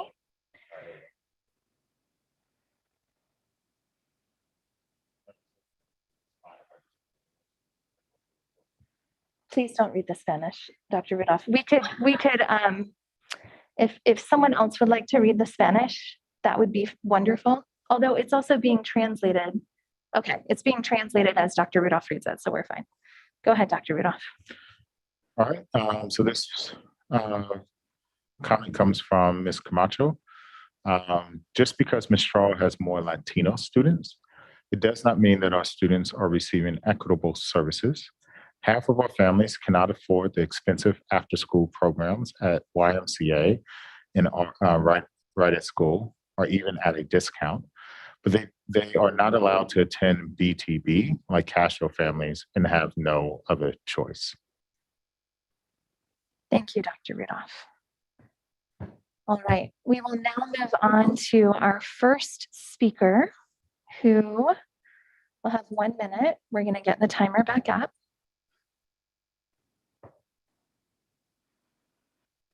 Okay, and I'm going to be working down, in case things change on the screen, I'm going to be working down the list as it was when we called for public comment, so that I can see any changes that pop up along the way. So SF, you may unmute yourself and you have 1 minute to address the board. Okay, I'm unmuted. So what statistic I would have liked to have seen was the percentage of the people who applied to Stevenson and Mistral, and whether or not that matched the open slots that were available at Stevenson and Mistral. Because if you don't improve the diversity of your pool, you're certainly not going to improve the diversity of your school. But the second part is whether I go to Mistral or to anywhere else, I have 3 kids. If there's not a chance or significantly high chance that all of my kids will eventually go to the same school, I won't want to apply there. And I say this as a parent who my first child did not get into Stevenson the first year or the second year, so neither kinder nor first. And then my second child was able to get in and kinder. And so then we spent a year with him at 2 different schools, but we knew we had a chance to bring in my second child to Stevenson. And if we hadn't had that, we would have been committing to multiple years of them going to different schools. And so I would say, Thank you very much. I know a minute feels very short, but if you have further comments, please feel free to also write them to the board. We will now move on to, I believe, Mr. Nelson. Mr. Nelson, you may unmute yourself by pressing *6. All right. Hi. The CDE allows SED designations for kids whose guardians have no high school graduates. Please use that criteria also for SED preferences in Stevenson enrollment.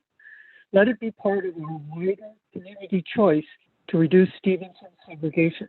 As I have written and spoken to you all many times now, act fast, act clearly, and act with purpose. The community is listening.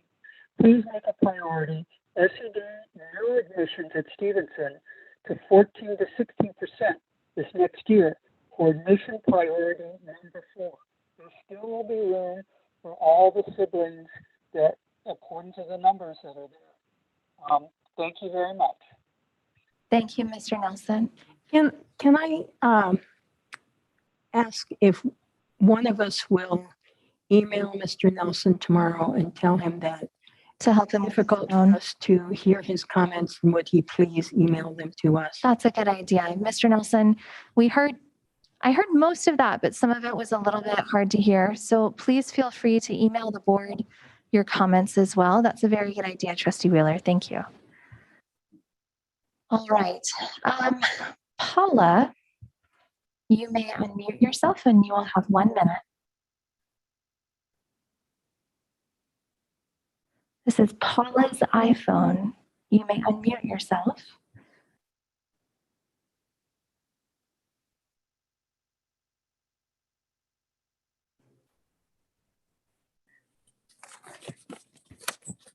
Paula, I see Buenas that you're- noches, Buenas noches.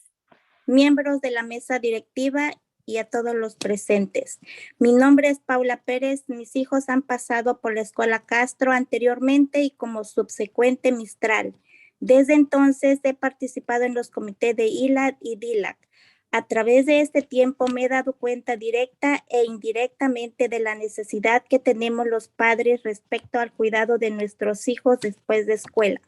Hoy se está hablando de la distribución equitativa de recursos y me gustaría que la mesa directiva tomara en cuenta la petición de los padres de Mistral, petición que no es nueva, sino que la han presentado ya varias veces. Por favor, es muy importante que el distrito dirija recursos para la escuela Mistral para traer programas después de escuela, como por ejemplo el programa Después de la Campana.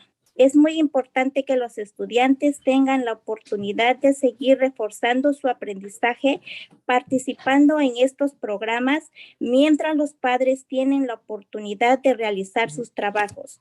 Por último, como hablamos de inclusión, les pido que por favor nos gustaría ver a la escuela Mistral incluida en la distribución equitativa de recursos. Gracias por su atención. Muchas gracias, Paula. So Dr. Rudolph, will the translation be, how will that work? So we're running a remote, and because I can walk over to see if I can switch this remote into English because the interpreter can't translate. Because we're technically, So do we have, yeah. yes, And I was I gonna can say walk Trustee over and see. Berman could synthesize it, and then we also, I'm assuming can have staff look back at the video and write out an English translation for us as well. I got most of that, I believe. Trustee Berman. I'm still going to highlight some of Paula's key points, which were her children went through Castro and then subsequently they went through Mistral, and she is asking for after school care, perhaps through a program like Beyond the Bell, to support the families that are in need of after school care and academic support after school for the students that are at Mistral. Thank you, Trustee Berman. And she reiterated that this has come up time and again. Yes. And right. Thank you. So for the next, if another speaker speaks in Spanish, we'll be able to. Yeah, Director Chang, can we try this out real quick? Sure. What would you like me to do exactly? So I just put the ghost machine on to English, and so if we could just test it out. Yes, thank you. All right, we're good to go. Perfecto, muchas gracias. All right. We will move on to our next speaker, which is Ms. Pewitt. Ms. Pewitt, let's make sure our timer is ready. You may unmute yourself and you will have 1 minute to address the board. Okay, can you hear me? Yes, ma'am. Thank you. I'm so inspired by Ms. Henderson's work, and I know many of you know I'm a diehard fan of the work of our district office staff and our school leaders. However, I'm just so disappointed, and I'm actually even outraged at this point about the sense of helplessness and the complete lack of creativity or interest in developing some kind of solution for the families at Mistral. If we improve equity in our school district, it is more likely that Castro enrollment will fall, not Mistral's, because those families will come to our school where they can come and keep their cultural and linguistic heritage without having to do something with their kids after school. Just because Mistral has the highest enrollment of Latino students, it does not mean, looking at their academic achievement, that our students are magically receiving equitable services. After the pandemic, half of our families are low income. 150 low income elementary school students are not receiving an equitable investment by the district. Thank you, Ms. Pewitt. We will now move on to Mr. Liu. You may unmute yourself. You will have 1 minute to address the board.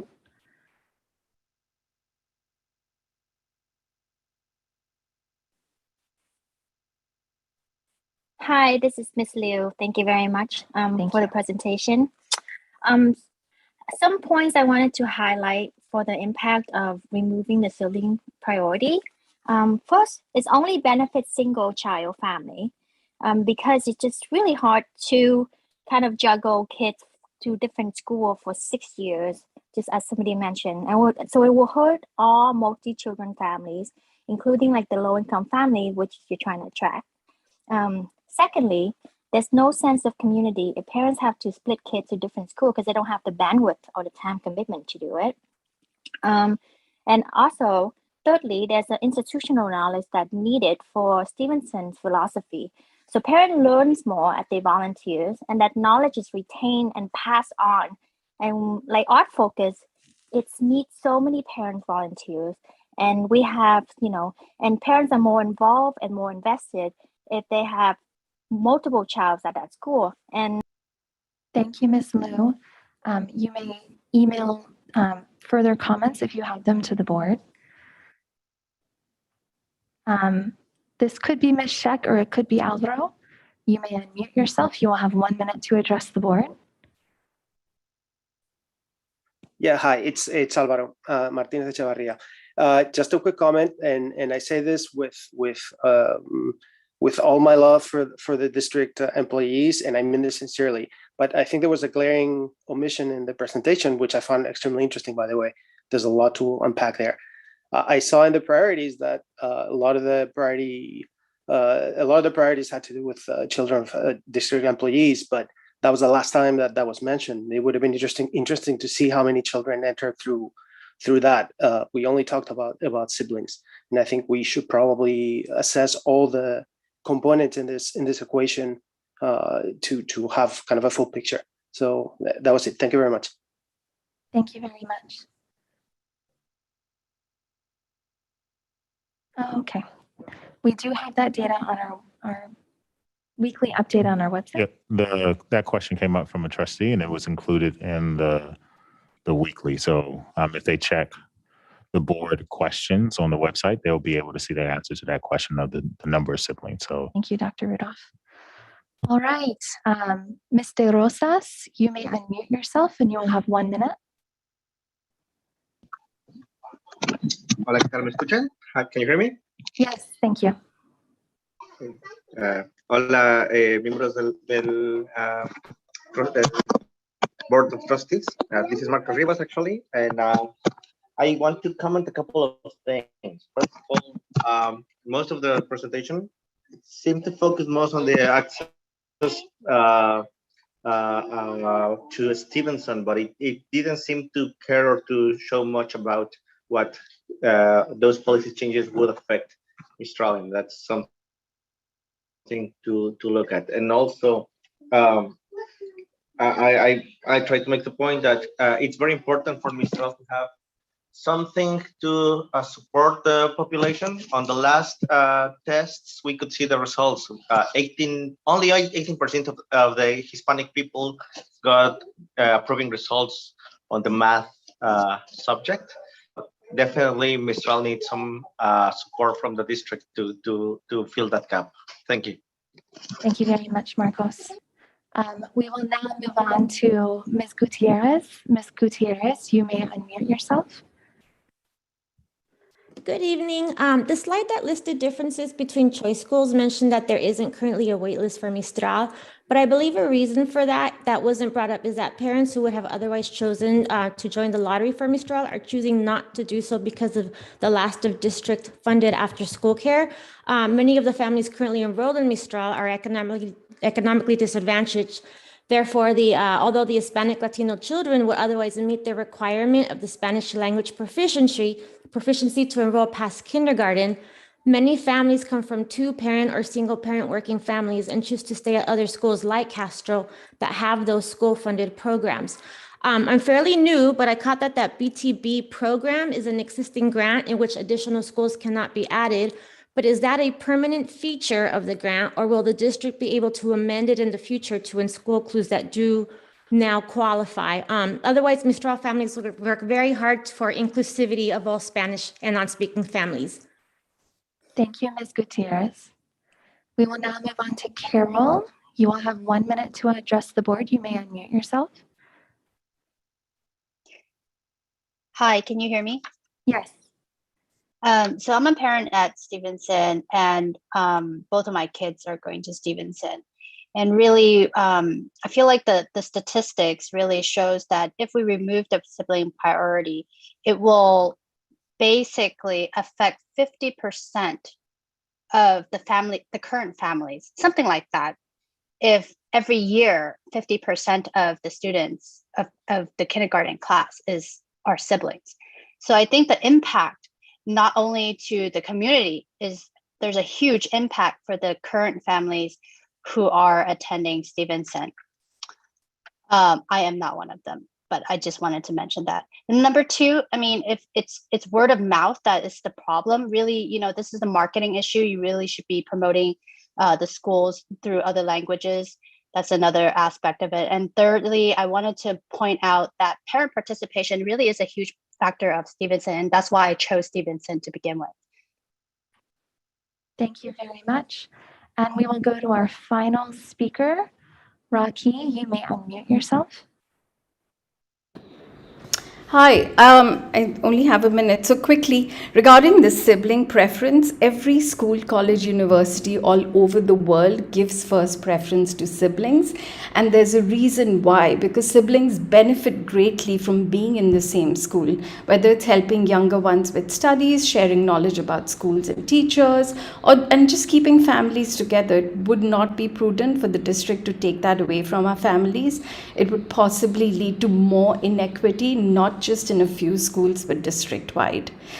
The second thing I want to ask is, it would be nice to look at the demographic breakup of the applicant pool for choice schools, not the enrollment, because we're comparing stats from a random lottery, and I don't know how the lottery is chosen, but it just seems incidental data unless we look at the applicant pool. My final point is, I serve on the DEA committee, the districts committee, and we did not get to share this or give feedback on this presentation. Thank you, Ms. Rocky. You may email in further comments if you have them. Trustees, we will move to trustee comments, and as we do so, I will note that we received over 15 email comments before the meeting as well. Trustee Chang.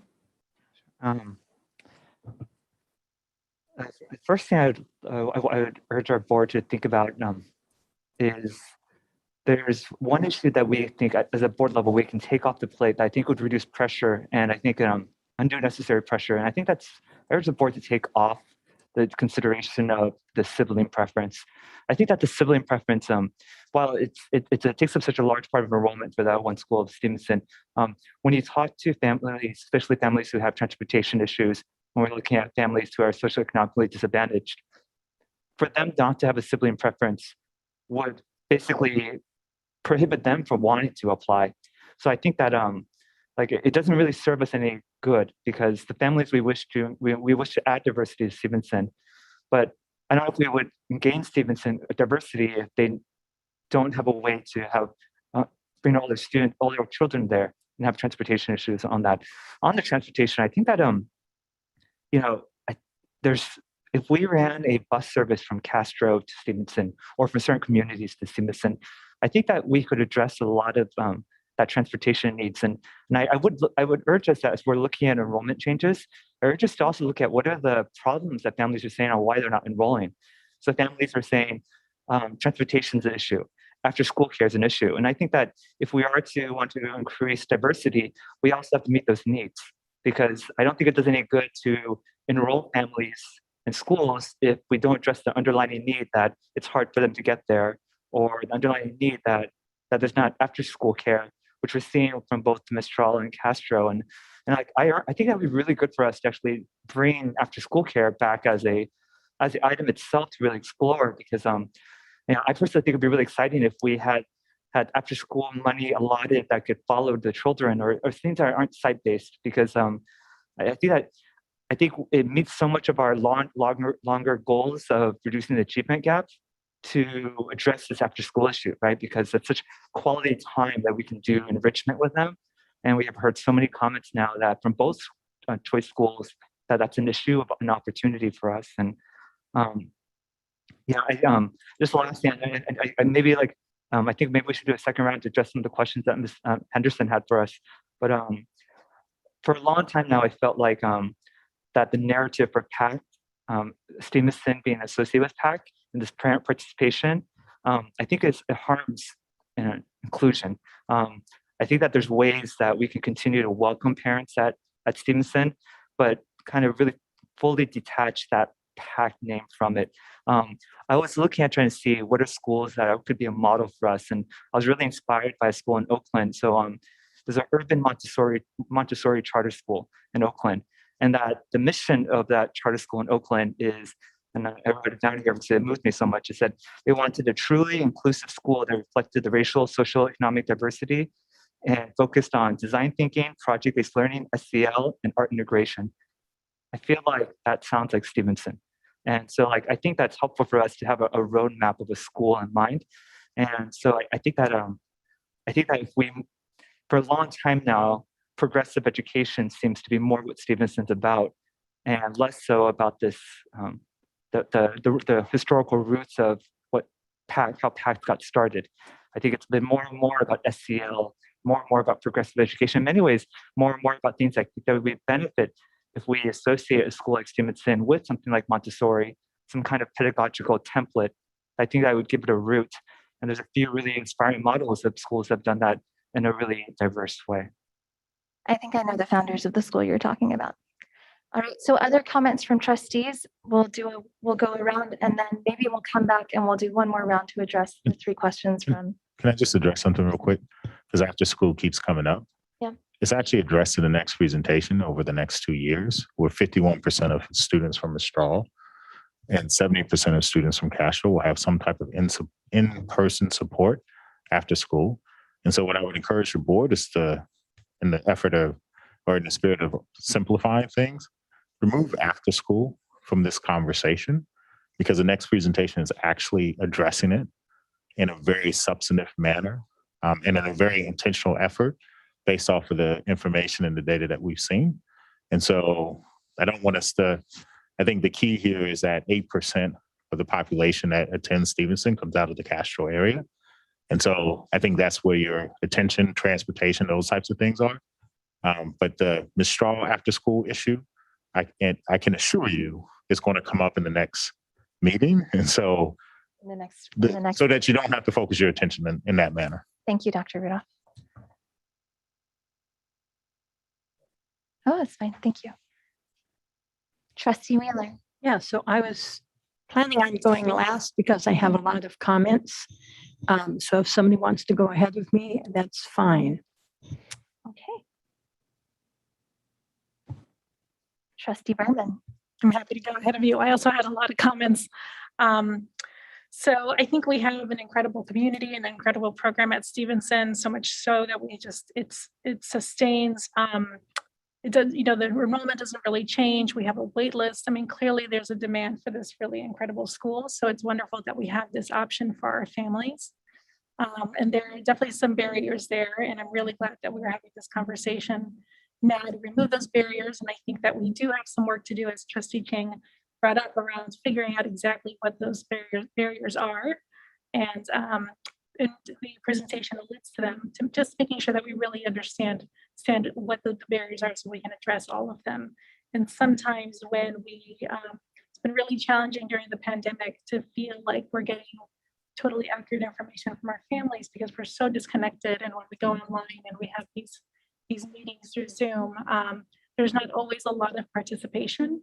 So I want to encourage us to try to be creative in the way that we engage our families to figure out what the need is.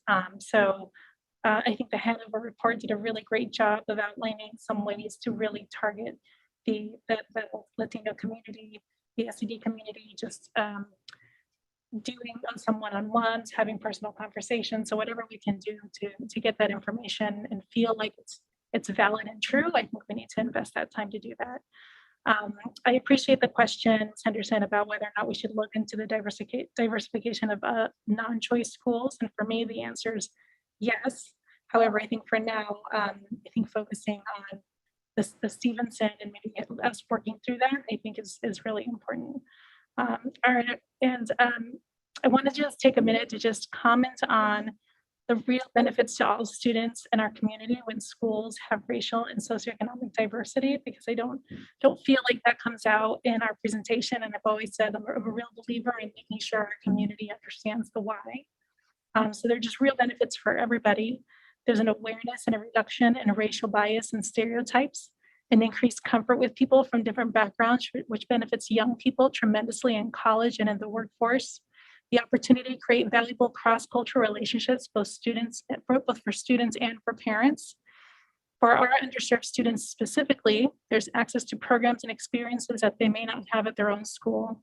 There's lower dropout rates for students of color and an increase in college attendance and higher levels of language acquisitions for EL students and higher test scores. So if I go back to answering the questions about should we extend this to other schools? Yes, but again, starting with Stevenson. And I think that when I look at the sibling preference, I think that we do have a lot of siblings that that come back to Stevenson, but I think it really would be a burden for even for our SED families if we were to remove that as a priority. I think that and unintended consequences is that we would have hurt the families that we're actually trying to recruit.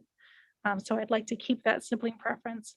And taking into consideration is that intentionality, thinking of the experiences of the families we're hoping to recruit through every level, the outreach, the application process, the first semester at school. How do those new families feel cared for or in community was the term that came up in the presentation. How do we make sure that there's a sense of belonging so that that is the word that is spread, or that's the message that's spread in the community as well. And I mentioned about having just being creative about the way we gather feedback from our families and talk about what the barriers are. And also, you know, Stevenson's one of our highest performing schools, and it's in great demand. Like I said earlier, I wonder too if there's opportunity to recreate some of the programming that's there at other sites. I think that I know that we like to say that Stevenson has a progressive program, but it's just really good teaching that's happening, some great teaching practices that I think are replicable at other school sites. So I'd love to spend some time thinking about that too. Thank you, Trustee Berman. Vice President Blakely. Thank you. So in part to Trustee Berman's point about replicating things at Stevenson at other schools, the SEL component is, you know, very central to our new strategic plan. So I'm hopeful and confident that we will be working on more SEL programming at all of our schools. And you know, whether in the responsive classroom, some of those kinds of things, I know other schools are looking at programming like that. So I'm confident that will be the case. As far as I just to Dr. Rudolph's comments about that the after school care and the transportation are going to be coming up later, I'm thrilled because those were two things that I really wanted to make sure that we figure out a way. This has been a perennial issue, especially the after school care. And I feel like in this day and age, we've got to figure out a way for families who can't afford after school care. We need to figure out a way, really regardless of what school they're at. So I'm glad to hear that that will be coming up. And then on the sibling preference, I agree it's really difficult to get your kids to a couple of schools. Every parent who has two kids, when one goes to middle school and one's still in elementary school, you know, they all experience that firsthand. And but with older kids who are a little bit better at getting themselves to school or home from school. But so I think we should keep the sibling preference in some form, but I am very interested in the points that Dr. Rudolph had raised earlier about perhaps either doing some kind of a weighted preference or perhaps moving Latinx or low socioeconomic above the sibling preference. I would be very supportive of that. And I hope that we will continue with the investigation and the work coming, you know, in the coming months to look at that and look at the impacts, as Dr. Rudolph suggests, because you move one thing, it's going to impact in other ways. And so I'm very interested in doing that because I think the sibling preference, we just leave everything alone. I think just with the communication and some of the other things, we might make a little bit of progress, but I think we really need to just change those priorities up a little bit. So I'm glad we're looking at this. It's you know, we've been dancing around it, and I really appreciate the work that we're actually undertaking now. So thank you. Thank you, Vice President Blakely. Trustee Wheeler. Okay, so I have a number of notes and I also have a bottom line statement. So I'm going to start with the bottom line statement and then see how much enthusiasm I have for continuing with the rest of mine. So my bottom line statement is, President Conley, I was very interested in your idea of trying to look at priorities next year and try it for a year and see how it's going. And then, we can study it on the way. So I am very much in favor of that. It makes 100% sense to me. If we want to diversify the school, they would give a priority to low-income families.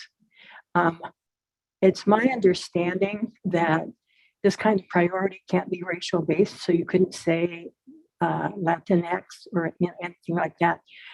I think we can accomplish a lot of what we want to accomplish by having it be income based. So I'm very interested in starting a new priority list, having a priority for low-income students. So, and I'm interested in revisiting the list. I'll say right now, and I've saved everybody's emails.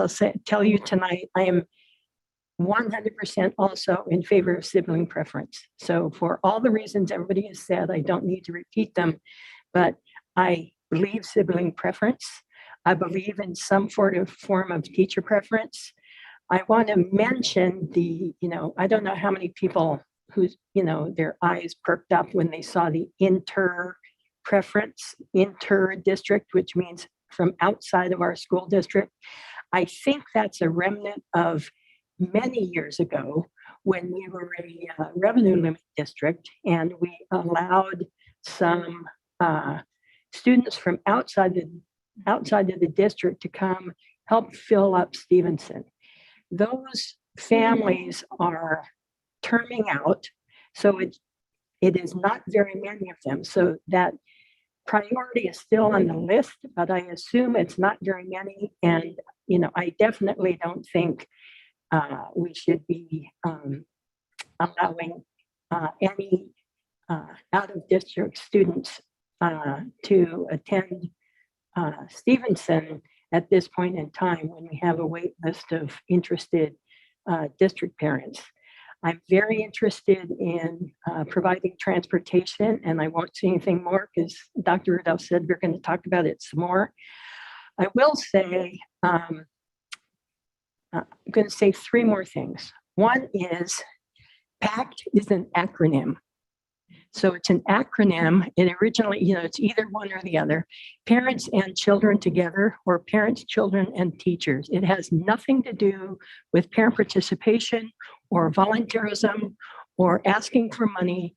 It's symbolic of everyone working together at this school. So I'm someone who still uses PACT because I think that that concept is very meaningful, that the parents and the children and the teachers are all working together for excellent education for their children. Regarding community, so I've said this before and don't need to say it a zillion more times. I could have had my child go to PACT. I chose not to. I had him go to my neighborhood school, which was Bub, and we were thrilled with it. So, and we were thrilled with the community. And I'll tell you, you've noticed, if you read my board updates, I've been making a point to go to PTA meetings at, and other events at different schools. We have wonderful parent communities at every single one of our schools. So, and I met somebody for a walk right after a PTA meeting a couple of nights ago. It's such a good feeling to attend a PTA meeting and see, just live wire parents working together with their principal, but their PTA president and our officers. And, we just had this, fundraiser for Mauna Loma. Stevenson is not the only school in the district that has great community, and either is Mistral. All of our schools have great community. And what's the other thing? Oh, the other thing, we hear all the time that, all the schools should learn from Stevenson, learn about project-based learning from Stevenson. And I'll tell you, every single school in the district that I'm aware of uses project-based learning. So, I think Stevenson has more of it than Bob and, some of the others, but all of the schools do it. And all of the schools, so much of it has, no surprise. So much of it has to do with, do you have an excellent teacher in the classroom? Do you have an excellent principal at the school? So anyway, so get back to my bottom line thing. I would very much like us to maybe have an ad hoc committee to examine this or something, but I'd like us to put together a new list of priorities, and I'd like low-income students to be high up on the lottery list. Thank you, Trustee Wheeler. Trustee Chang, did you want to respond to the board feedback that was requested real quick? I think our other trustees have. Regarding extending to non-choice schools or. Well, and would it benefit for us to put the slide back up with the question? If you don't have it in front of you, I have it. I have it in front of me. I just didn't know if the other trustees would benefit from having that last We have a slide with lot of Ms. Anderson's screens question. open. Should the focus extend to the diversification of non-choice schools? What are the parameters for any other schools? And what else should we take into consideration? I think Trustee Berman spoke to this already. Maybe Vice President Blakely. Okay. Well, I'm happy to get started with them. The first question about diversity in non-choice schools.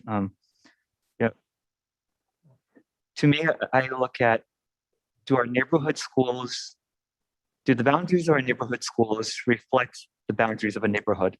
And then do they reflect the diversity of that neighborhood? And I think there are situations in our neighborhood schools that our neighborhood schools aren't drawn to reflect the boundaries of a neighborhood. Therefore, certain neighborhoods are not reflected in the diversity of their local schools. So I think that we have places where, without any intention, we have segregated outcomes. And so I do think that as we are committed to work on equity, I think we should explore that with neighborhoods. And I don't think that's something that we as a board make a decision without talking to communities. But I'm very much interested in this idea that diversity also needs to apply in our neighborhood schools, and that means that largely is a boundary issue. I also think that I really want to lend support to what Trustee Berman was saying about. I do think that we look at school like Stevenson, they're pulling largely from Montuloma and Therakoff, and there is a question of wanting to know is and we have a wait list for a school like Stevenson. So on this question of, we should be responsive to the community or families in Mountain View.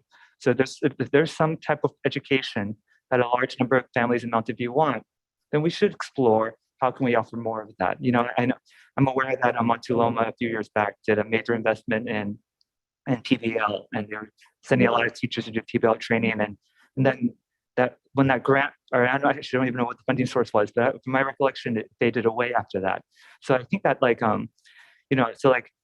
agree with Trustee Wheeler that there's pockets of it, but what Stevenson does is a sustained focus. Stevenson has a sustained focus on design thinking, a sustained focus on PBL that includes exhibition, and a sustained focus in SEL that includes sending teachers to get training on responsive classroom. So I think that in many ways, if we can reflect what parents want in their neighborhood schools more, especially around the schools that Montuloma and Therakoff that are currently under-enrolled and currently pulling a lot enrollment in Stevenson, I think that is important because that will also open up seats for us to improve our goals to diversify Stevenson. And to diversify Stevenson, I also think that means that we need to, the one community that I really hope that we examine is this issue about the neighborhood boundaries around Castro. but Castro is an over-enrolled school. So how do we have the Castro school reflect the true boundaries of its neighborhood? And please correct me if I'm wrong, but my recollection, I've been told. I don't think Castro is over enrolled. Let me correct myself. What I'm saying here is that on the question in the past been asked by different boards of how can we have Castro enroll more of its local neighborhood, there was not enough in the past. There was not enough seats to enroll more of, let's say, like the Shoreline West community to Castro. So that's what I mean by that.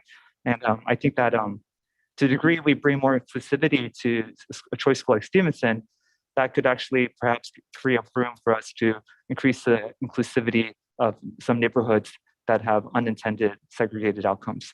And so I think that they're all pieces I think are tied together. And I think that Ms. Henderson's question on should we be looking at non-choice schools, I very much hope we do with them. Thank you, Trustee Chang. Vice President Blakely. I would like to keep an eye on diversification of non-choice schools, but I would like to focus on our choice schools. I think it's something we need to be aware of in the background, but I don't want to put everything on the table all over again. We spent years talking about 450 seat neighborhood schools and the boundaries redrawing. And, yes, there is some de facto segregation, but I think as Mountain View changes, Thayerkoff was low SES for many, many years, and there's been a lot of gentrification going on in this neighborhood. And same with over by Vargas. And the community changed, the schools changed. So I think we need to keep an eye on it. Landals too. I think we need to keep an eye on it, and we need to talk about it and be conscious. And over time, as we perhaps look at boundaries again, when the population shifts and there's a lot more development happening and new schools, I think that's definitely something that we need to focus on and keep in mind and be intentional about. But I don't think we should spend a lot of time just throwing everything back in the mix right now. I think things are working reasonably well, and with the the changing economy and changing development and changing apartment prices and stuff, things are just going to change and shift, and we need to kind of adapt. What are the parameters for any other schools? Well, I wouldn't necessarily include any other schools. And I think we're taking a lot into consideration. I can't think of anything that we aren't right now, but we need to keep our eyes open. Thank you, Vice President Blakely. Trustee Wheeler. I'll just say I agree with what Vice President Blakely just said. Thank you. All right. I have some comments as well and answers to these questions. Also, my colleagues have said a lot of great things tonight. So when I was a teacher at Stevenson, the way that we taught, and I was a kindergarten teacher, so I was one of the people who was sent to information nights and recruitment events to talk to prospective families about enrolling in the school. For example, Google for their preschools organized an evening where they brought in people, representatives from different progressive education schools across the area to speak to parents from the many different Google's preschools. And I think we were one of the only, if not the only, public school there talking about progressive education in a public school setting, and almost all of the other providers were private schools. But Stevenson also has established relationships with co-op preschools and parent participation preschools throughout the area. One example is Preschool Family in Palo Alto, which is just over the border. Another is the Mountain View Parent Nursery School, which has been around for a very long time. My son spent part of his preschool years there. And so those parents get trained by preschool teachers through parent ed modules outside of the program, as well as through being mandatory participants in the education model. And they are also feeder schools to Stevenson. And what made Stevenson such a special place when I was there was the parent participation all parents were asked to volunteer at least 2 hours in a week, understanding that it wasn't mandatory. If parents couldn't volunteer at home or at school, you found ways to help them volunteer at home or outside of the classroom. But that huge number of volunteers that you got in the class, and there were parent education models outside of school for parents to train them on how to volunteer in the class and how to work with kids. That programming meant that when I had a class of, and these were the days when K-3 was usually 20 students, not 25. When I had a class of 20 students, maybe I had a section of the day where 2 parent volunteers came in, and one took 5 kids to the garden, and one took 5 kids outside for a science activity. And these were already like pre-planned modules that the parents knew how to do, and I had helped write and train them in. And I was left with 10 kids in the classroom to offer them differentiated learning with just me for half an hour. That is an incredible advantage to have that people power. And I hear that from parents who are still there today. And we heard it even from some of our commenters and in some of the letters that we received. How you take that model and truly value and include families who don't have the same resources, who might not have had the same opportunity to participate in parent education before, who might have different educational attainment than families in the school. I mean, I think no matter what we do at the board level, whether or not Stevenson becomes an inclusive, integrated community is going to be what the parents there do to welcome other people into their school and to integrate the school. And so I worry when we have a commenter who says, well, parents are more invested here. Parents are always invested in their children. I've never met a parent who is not invested in their child, no matter what their background. But it's going to be the parents who are currently at Stevenson who are going to make or break the success of whatever policy we set here. And we're going to do everything to support making the school more inclusive, including, this extensive process to look at all of the barriers, to do outreach, to do training, all of these things. But at the end of the day, it's going to come down to parent to parent.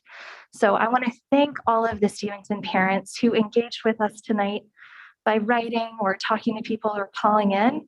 And I want to ask you, I know there's also an equity committee that is specifically done by Stevenson parents at the school site. I want to encourage and ask you to keep doing that work, keep learning together, and keep educating each other, because you will have the most profound impact on your own child and their experience of building relationships and friendships with kids who might not look like them or who might not have the same resources as them. You will model it for them. And so this really does fall to the school site in that respect.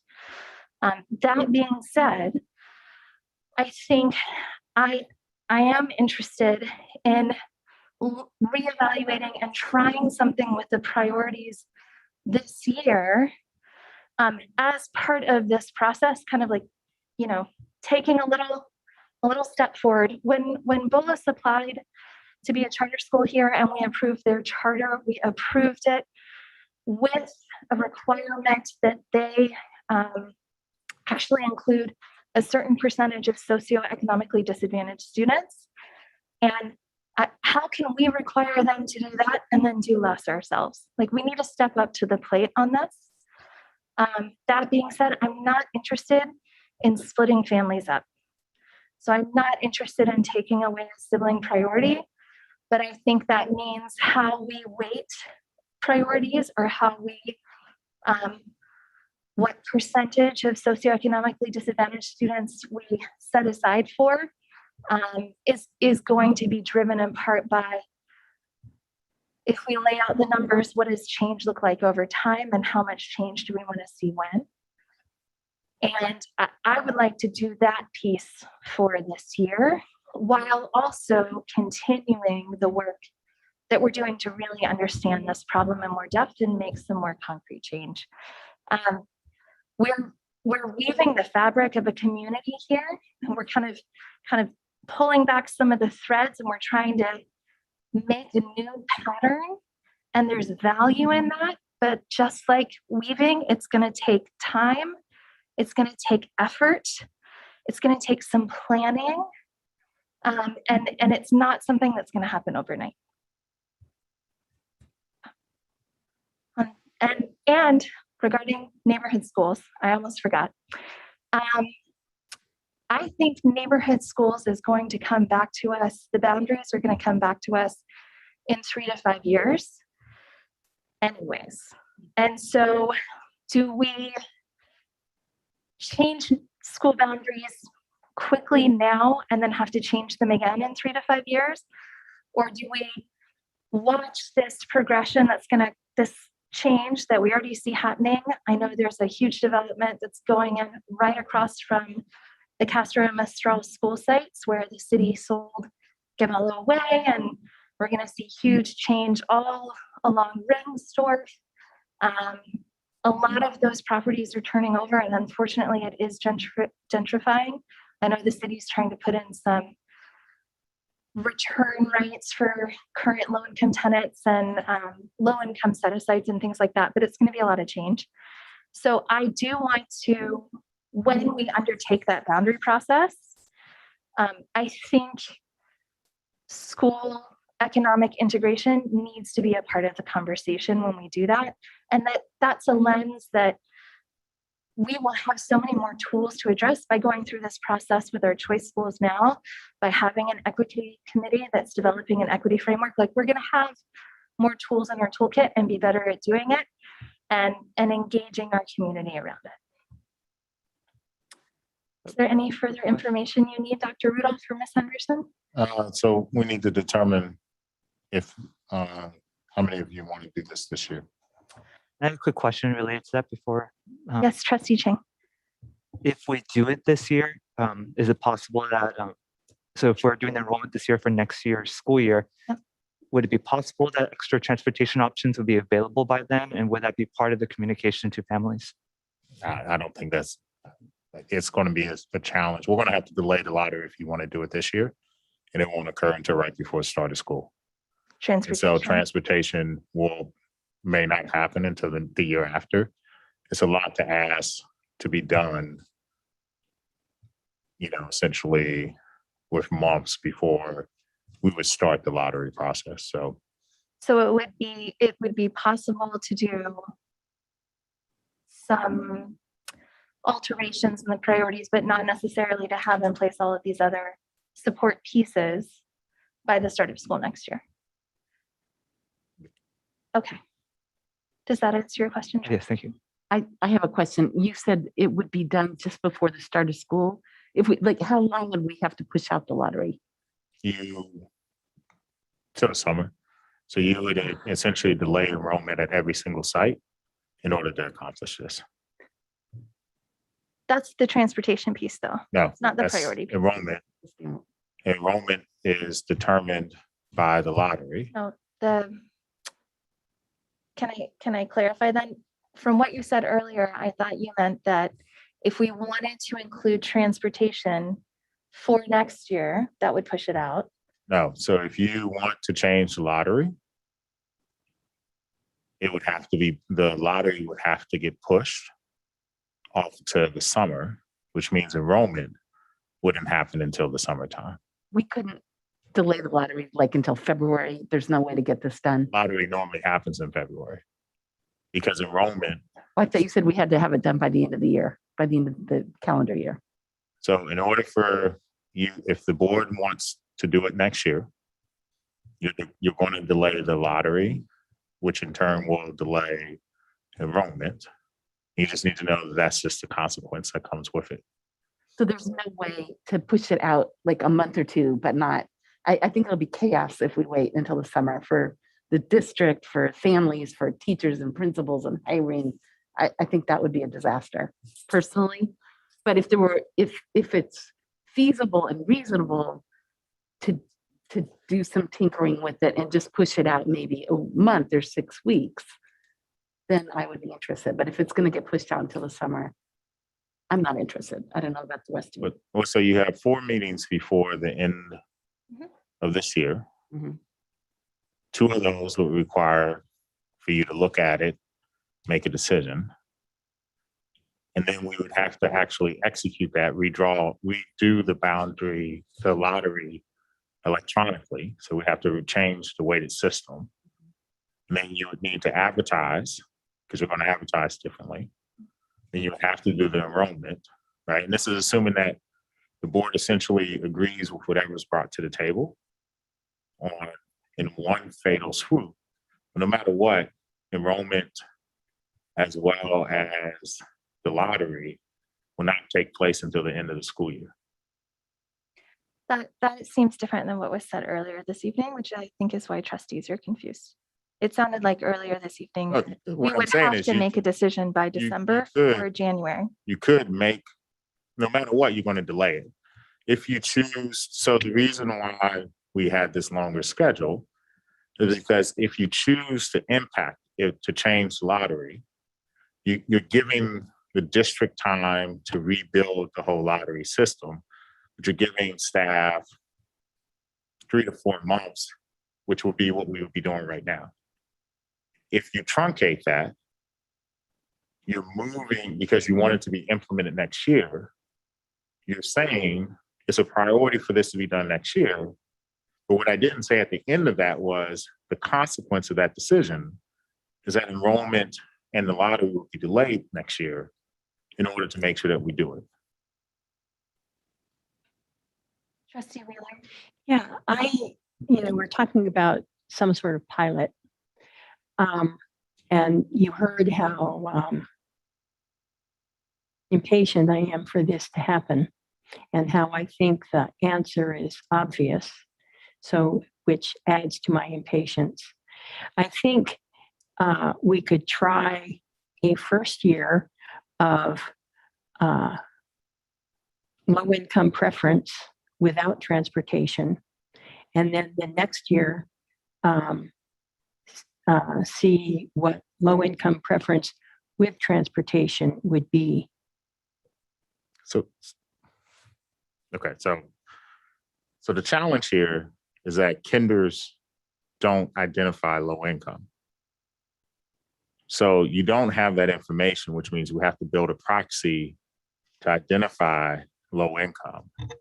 And we have to bring that proxy back to you to say, this is what we're approximating as akin to low income, knowing that there's going to be some issues with that. And then you have to agree, and if you want community input and all that. So let's argue you just toss all that out, right? You go straight for whatever's presented to you. It's just impossible to think, because the lottery, the whole enrollment process is finalized in March. The reason why it's done in March is because parents are applying to private schools and they get their letters in March. We can't, and next month is actually when the tech team is finalizing the rest of the lottery and then moving into the actual process, right? So what we're essentially doing is we're pushing everything back for the decision. So even if you would go 2 months, March to May, you're still at the end of the year. And so it's just the unintended consequences of doing it this fast, which is not a problem. I'm not trying to argue we couldn't do it, but enrollment, staffing, and lottery would all be pushed until the very end of the school year. And that's just the consequence of doing something this quickly. Regardless of whether it's a pilot or not, that's just the reality of what's going to happen as a result of us trying to get through this. It's not that we can't do it. And I've said this, I think, before, one of the unintended consequences of dividing Mistral and Castro is the issue that we continue to hear is about beyond the veil. So one of the commitments that I've made as I've learned about this issue is to make sure that you understand that the impact of this decision is something that's going to be a little bit greater. And it's doable. You just have to be comfortable with, we may lose some people to private school, or it may be delayed, or it will impact staffing, which neither here nor there. But all of that is going to take place later than what we're used to in order to get it done. And could we get transportation up and going? Anything's possible. I don't know, but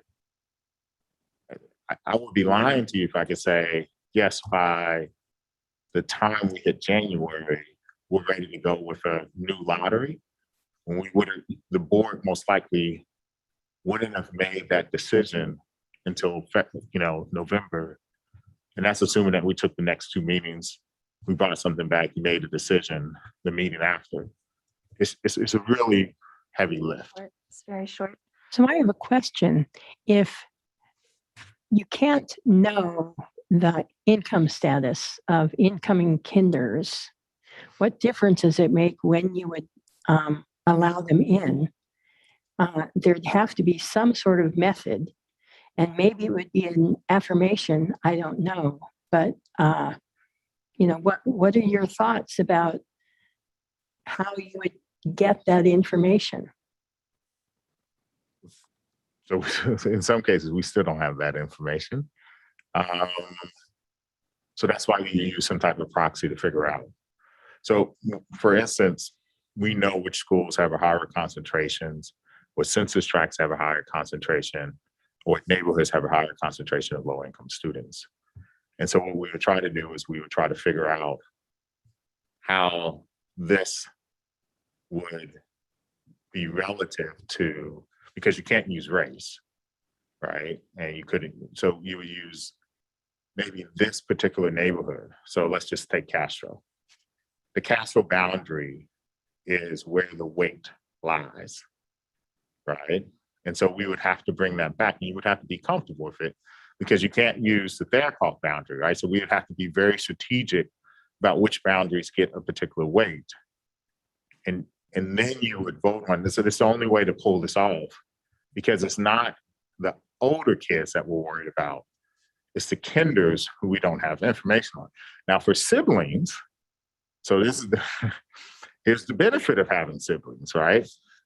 The benefit of having siblings is that you know what their free and reduced lunch status is.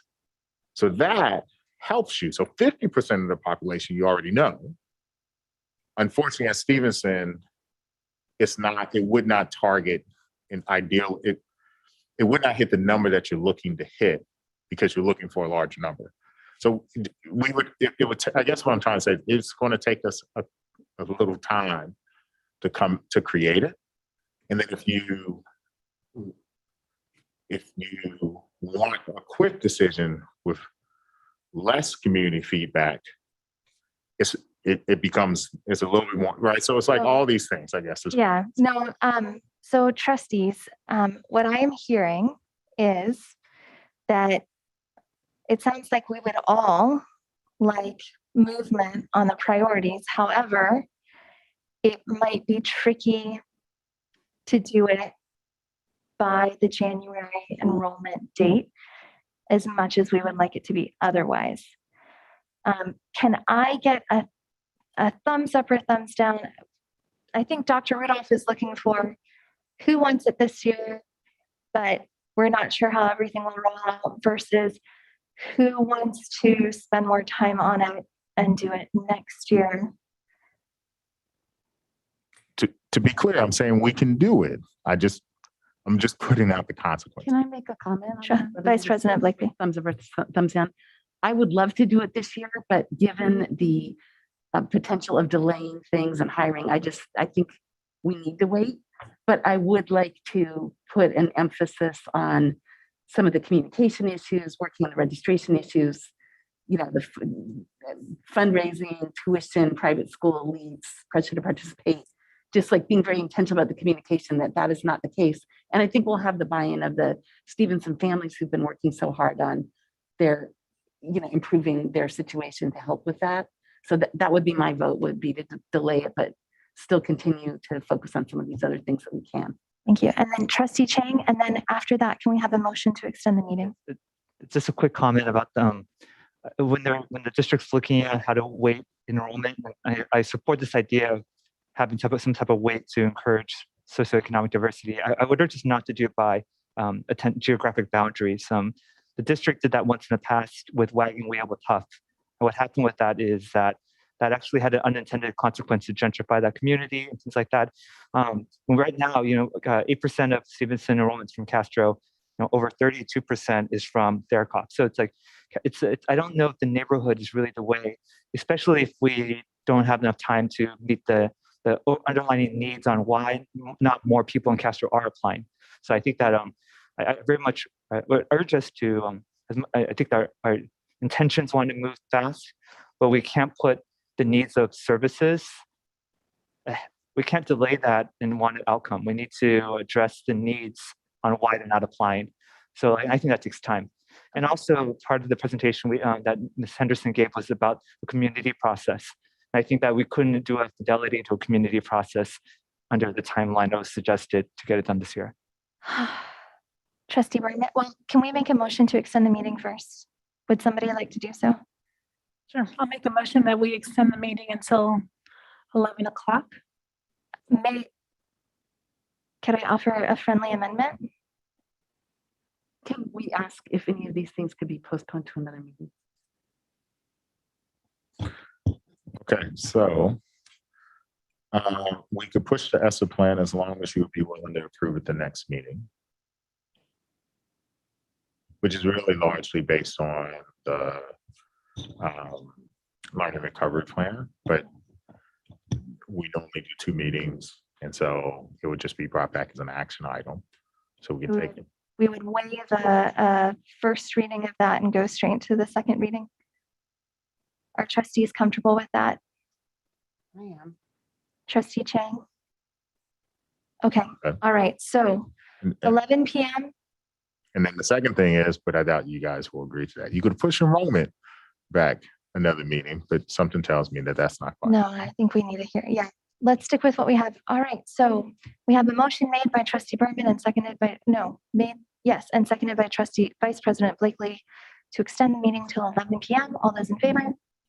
Aye. Any opposed? Let the record reflect that trustees approved it unanimously. And then the second thing we can do is we can try to draft a new timeline and put that in front of you, because I feel like you're not making, I'm telling you like, hey, this is what it would look like, but you can't necessarily see it. And because you can't see it, you don't really, you won't see all the implications of it. So what we could do is quickly over the next 2 weeks, bring back another timeline so you can see the difference between the two. And then that way you can feel like you're making an informed decision versus me just rattling off here the consequences of it. If you feel like that would help you to make a decision about the timeline. I'm in favor of that. I would also ask that, could there be an alternative, right? So if the timeline shows that it would just be really challenging to get this done in time for the next enrollment period, as Vice President Blakely stated that, I think there are things that we can do. So maybe what are things that we can do in terms of, listening meetings or the communication, the outreach.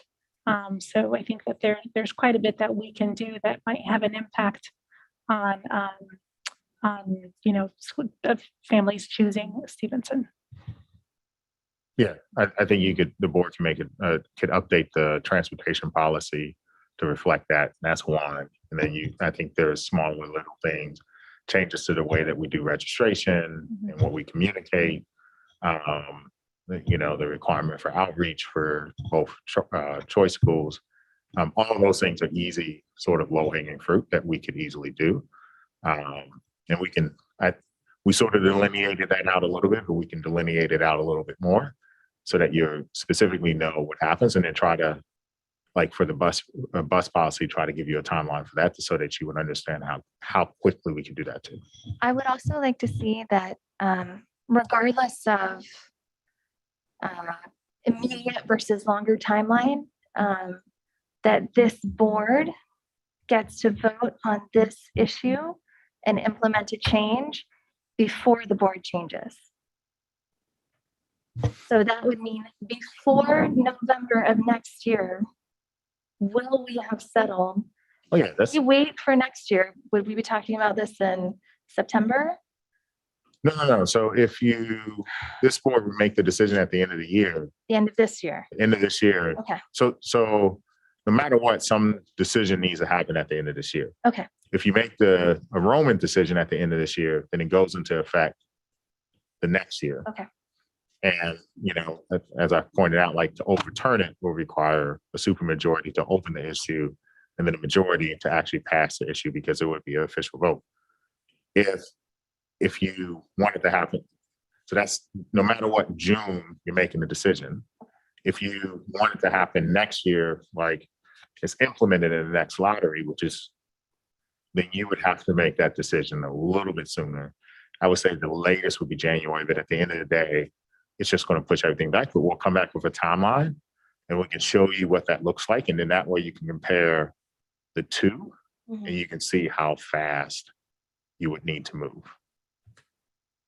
Is that acceptable, trustees? Okay, so we'll get working on that. Okay, thank you. And then it would be nice to have a bio break. So we're going to recess for 6 minutes. We'll be back at 10 p.m. on the nose.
All right, we will now move on to item 8B, the Learning Recovery Plan update with a presentation from Terry Lambert, our program coordinator, and Swati Dagger, Director of Curriculum Instruction and Assessment.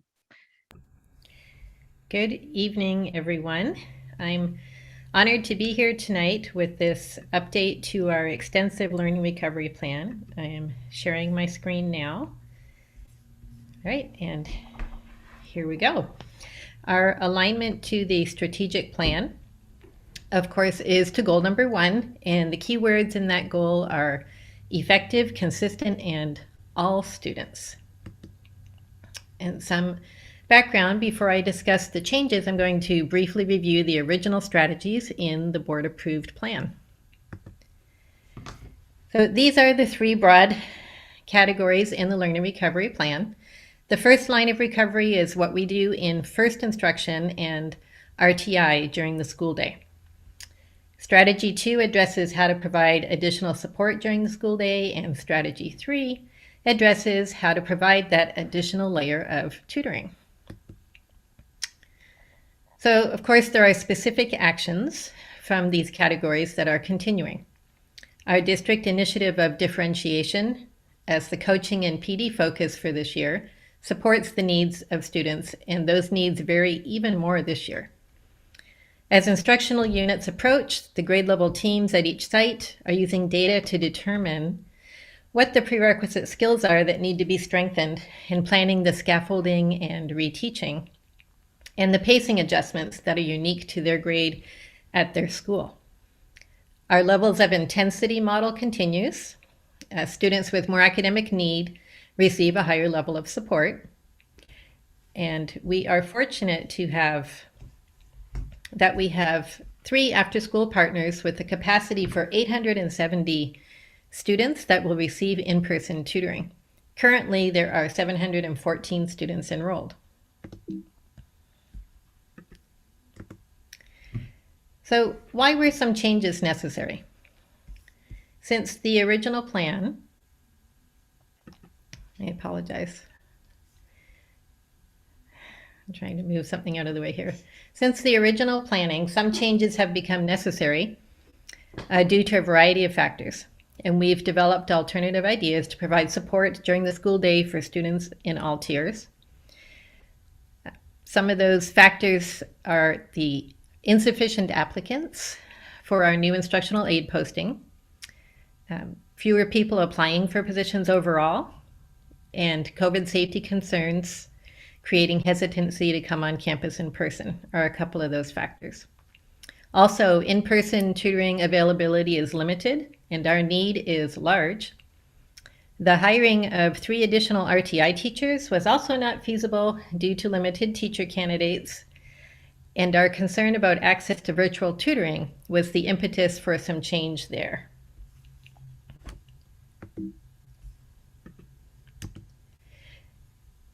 And now for some details about the updated strategies. So this slide is just a summary of each, and then I'm going to go into more detail about each one. For the during the day support, we're proposing to contract with an outside agency, to provide the personnel rather than hiring the instructional aides as we had originally planned. And this will help RTI periods at the elementary school. We're also proposing to contract with an outside agency to provide in-person tutoring for 160 students after school at our 2 sites with the highest needs students.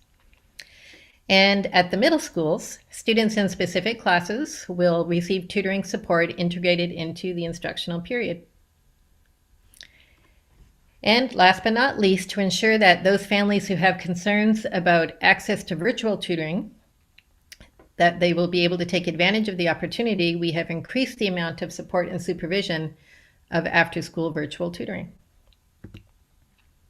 So for the in-person support during the day, this updated strategy provides an extra person at each grade level for the RTI period at the elementary schools by partnering with an outside agency. The additional person enables the students to be distributed into more groups, and then the priority skills taught can be more targeted. The students are grouped based on the grade level assessment data in alignment with that grade level's RTI plan. The personnel are directed by the teacher and support the group in the skills and using the materials the classroom teacher has designated. So what does this look like? Let's say a fourth grade team has 3 teachers with the additional support person. All students in the grade would be divided into 4 groups instead of 3. The support person would work with a group of students as directed by that fourth grade level team, serving their group in one of the classrooms so that they are under the supervision of the teacher.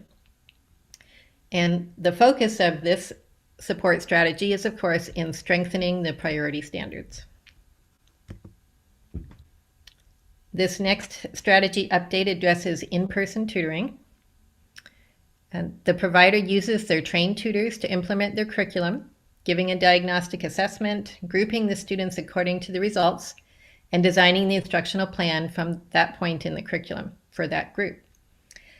We are providing this additional in-person tutoring to support both Mistral and Castro, the 2 sites with the highest number of unduplicated students, these students with high needs. And we're proposing to implement this program of 15 weeks of in-person tutoring for them after school for 2 times a week. As the former principal of Castro, both when it was combined with Mistral and as a separate school, I fully understand the extent of the needs at both schools. Serving these additional 160 students is in direct response to our understanding of the needs of the students at both Mistral and Castro. The tutoring will be in reading to support reclassification and readiness for the more complex skills in the upper grades and in the high stakes testing. Because we realize that these 3rd, 4th, and 5th grade students have never experienced CASP, the standardized state testing, because we haven't administered it for the past 2 years during distance learning. So there will be 20 groups in total, 10 groups on Monday and Wednesday, for example, and another 10 groups on Tuesday, Friday. 3rd, 4th, and 5th grade students were identified as the highest need due to academic progress and or reclassification support needed. But if any of these 160 families decline to attend, we will invite the next students on the list. And this is how the numbers break out between Castro and Mistral. Castro, 102 students, and Mistral, 58 students, when we looked at all the data and sorted the students with their progress. Moving on to the virtual tutoring support during the school day for middle school. For select students at middle school, there are 297 students in ELD, SAI, or formerly SDC classes, and instructional support classes. And the students in these classes have large gaps in language and academic skills. And so we are going to utilize tutoring licenses for the tutoring that is available on demand rather than planned structured tutoring. That tutoring, that on-demand tutoring is normally available evenings, weekends, etc. But we will be using it during the instructional periods in those classes. The teachers will integrate it into their instructional plan.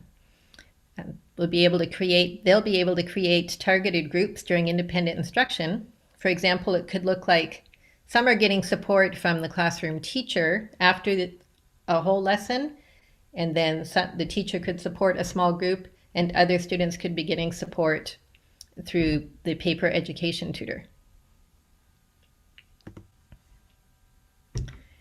And now for the on-site support and supervision, the increase to that strategy. We know from our engagement data last year and our experience with distance learning that there are some students who will be more successful participating in their virtual tutoring from the campus rather than from home. So site teams used the data we provided and their knowledge of students and families to identify the students for on-site support and supervision of their virtual tutoring. Some considerations that were used by the site teams were connectivity, history of engagement during distance learning, housing situations, and academic progress. So we are proposing to extend the instructional aid hours of our current instructional aides, and combined with certificated supervision, this increases the capacity for the total number of students that will be able to stay on site and get support in person. And so this slide has the numbers of each strategy by school site.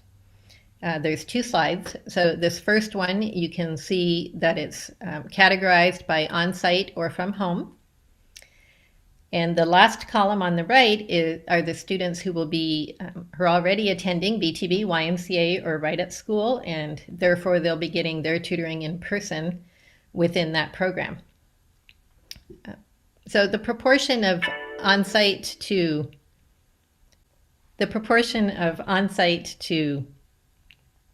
at home may seem low at some sites until we include the numbers for the students who are already attending an after-school program with our current partners. For example, at Castro and Mistral, there are far fewer students that have virtual tutoring, as those two sites have a very high proportion of students receiving in-person support.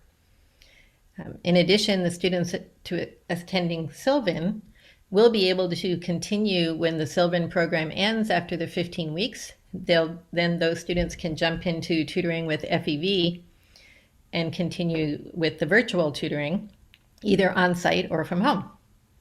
As Dr. Rudolph pointed out earlier, 51% of Mistral and 75% of Castro were placed with in-person support. And overall, district-wide, 1,576 students are receiving in-person support after school, either through in-person tutoring or will be supported on-site with their virtual tutoring. And these numbers will only increase as sites refine their lists and communication with families occurs during the tutoring registration process.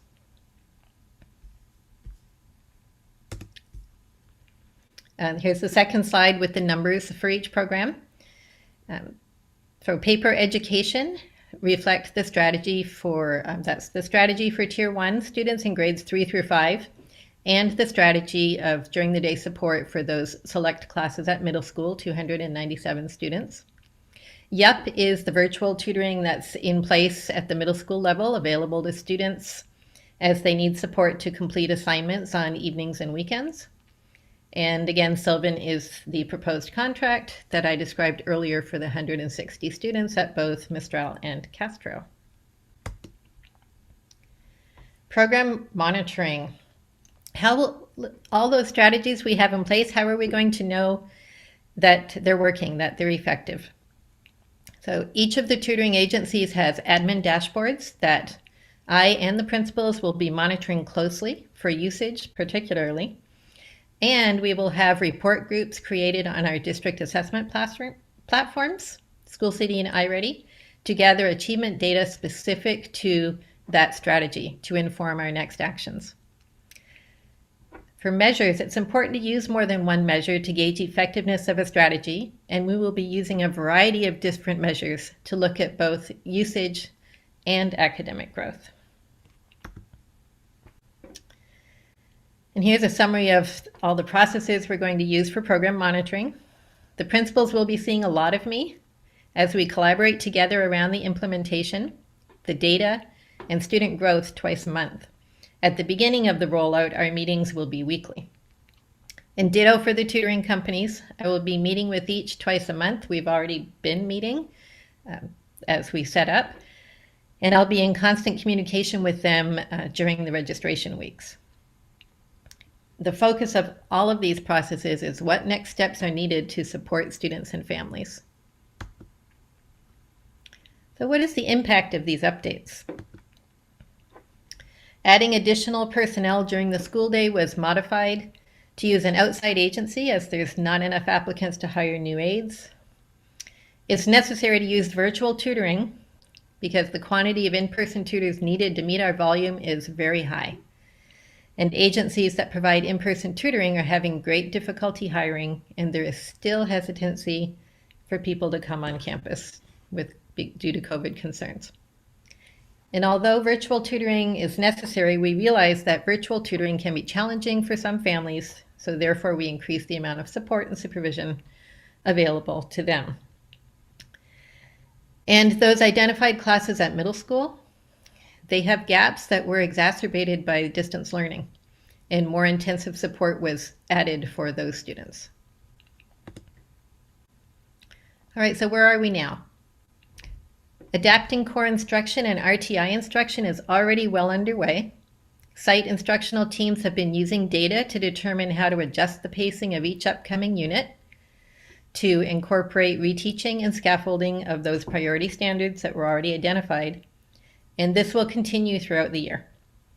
Preparation and setup has been ongoing in these past weeks with the tutoring agencies and the principals, and this month, after this board update, all of the implementation steps for each strategy will launch. Which brings us to our next steps. We'll begin, of course, implementation of the updated strategies, continue the work that has already been happening with the site teams, and begin the site and district level parent communications, implementing the communication plan developed with Ms. Hausman, our PIO. The parent information sessions with each agency are scheduled and will take place after the permission forms go out. Parents will have the opportunity to see the platforms, learn about how they work, and ask any questions that they have. I will continue planning with the outside agencies and also with our current partners who will be implementing the tutoring during their programs. And I will continue training the staff of those partner programs and provide them with the lessons for the priorities skills at each grade.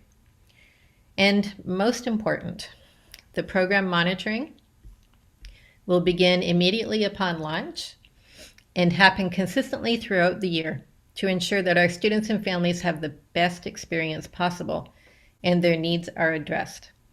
Our mindset must always be students first.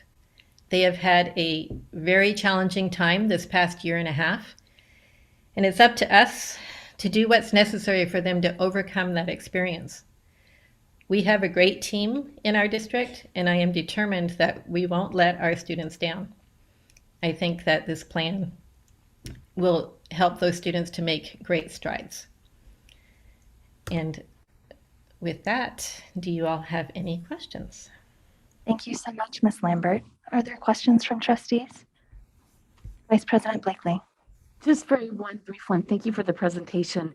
It looks like you updated it a little bit, and I'm wondering whether you could get the updated slides posted later so that we can look at them. There was a couple with a lot of detail, and I was peering. Absolutely. We added the data, and it will be posted to the website as the revised presentation. Trustee Chang. Thank you. Thank you, Ms. Lambert. Two questions.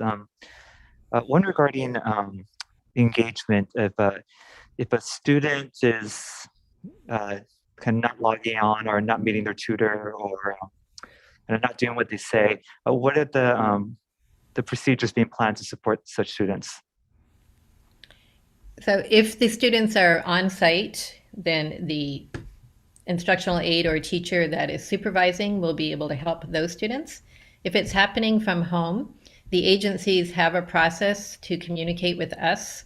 If their person they're tutoring, the student they're tutoring is having a challenging time and they're not able to make it happen, then they contact the site and me to let us know that that child needs some support. Last question, is there a similar level of virtual services available on supporting kids on issues of like mental health, or kind of like if a teacher flags a student for having interpersonal problems at school or increase in discipline in the classroom, are there any virtual tools being explored to provide support on that level? So Director Jimbo has created the online wellness center, and then we rely on CHAC, who has continued using telehealth as an opportunity to provide those services for students. And then there's also a couple other virtual programs that we have too. that go along with that. Has demand been steady for that, or are we seeing increase in kind of issues of discipline and issues of Director Chang or Director Jimbo, y'all want to jump in terms of the actual numbers?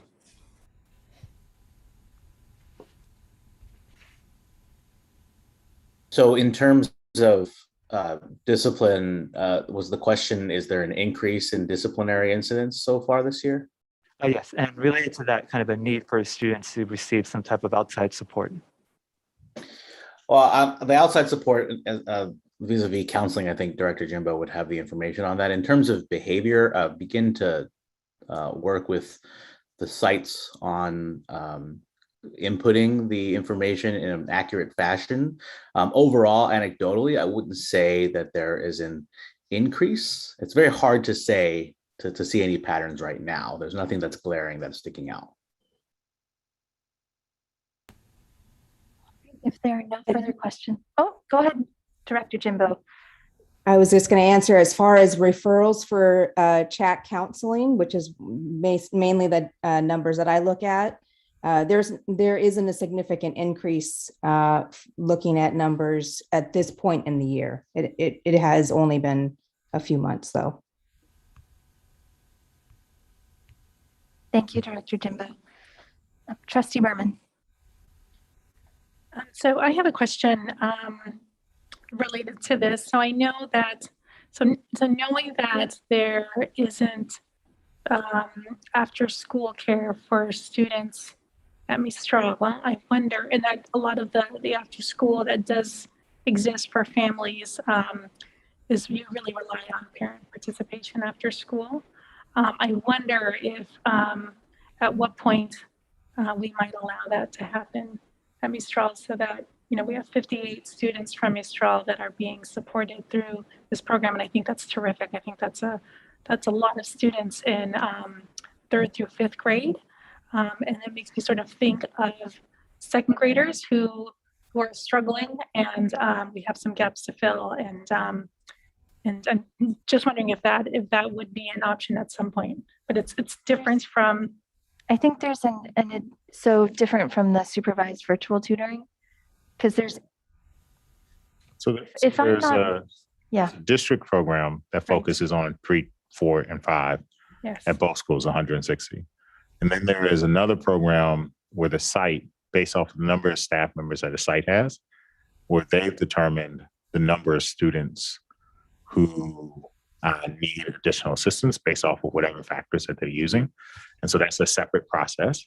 And then any of those kids who are in any of our after school providers would also, so there's a bunch of students who are at the Y or something else, then they also will receive services. And so that's where the totality of the numbers come.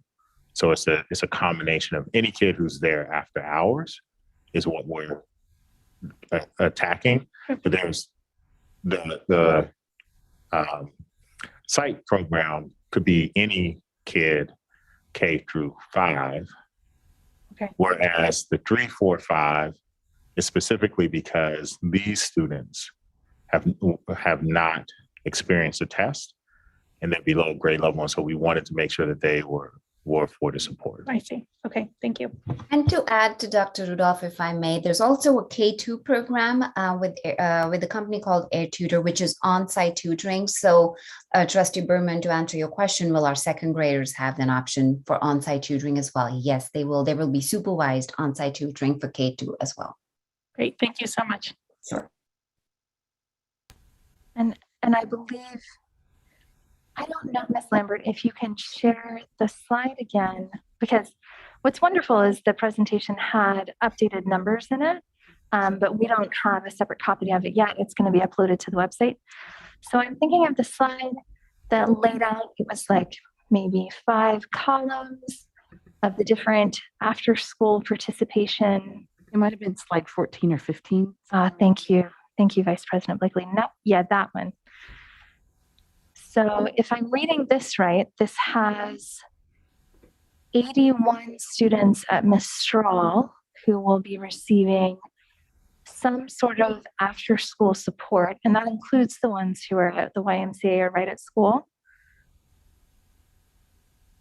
So the So 28, it 44, would be 28, 44, and 47. Oh, then it's far more than 81. So add that to the 58, Trustee Berman. Correct. And that's where we get to 51% of students at Mistral will have after school support. I think that's a pretty significant number. Yeah. Of students being supported after school.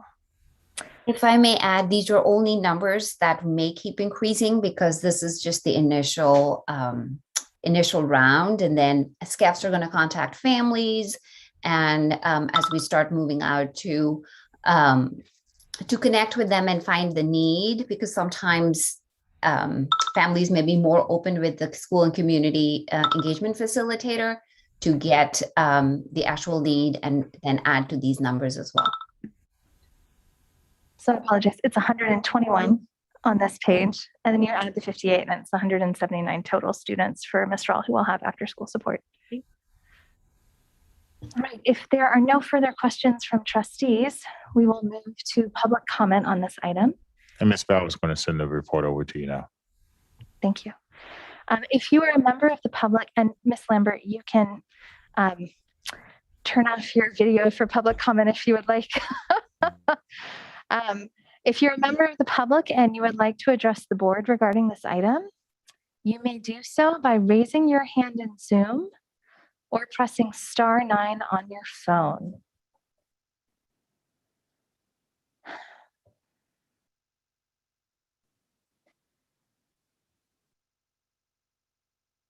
We appear to have here we go, 2 speakers at this time. So each speaker will have 3 minutes. And I know for one of those speakers, we will do translation.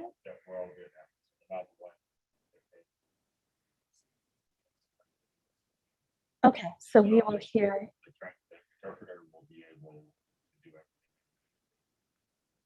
Okay, wonderful, thank you. All right, so let's get a timer up for 3 minutes. And Ms. Pewitt, you may unmute yourself. Thank you. Can you hear me? Yes. Thank you. I appreciate all of the effort that has gone into the learning recovery plan. And it looks like the numbers are very different than what the school site council and the PTA leads were shown from our principal, which is great because she's always working to serve our students. I would like to point out, though, that unlike what Dr. Rudolph said during the last presentation, which was, don't worry about after school because that's all going to be taken care of in the next presentation. This presentation is about learning loss recovery for students who have already been had their learning damaged by the pandemic that was piled onto existing gaps that were there before the pandemic. And if you look at Mistral's, especially Mistral's historic achievement, you know that our model was changed less than a year before the pandemic started. And throughout the pandemic, we have still been learning both Spanish and English, and yet we have first graders who never got to go to kinder. We have second graders who only had half a year of in-person school before this year.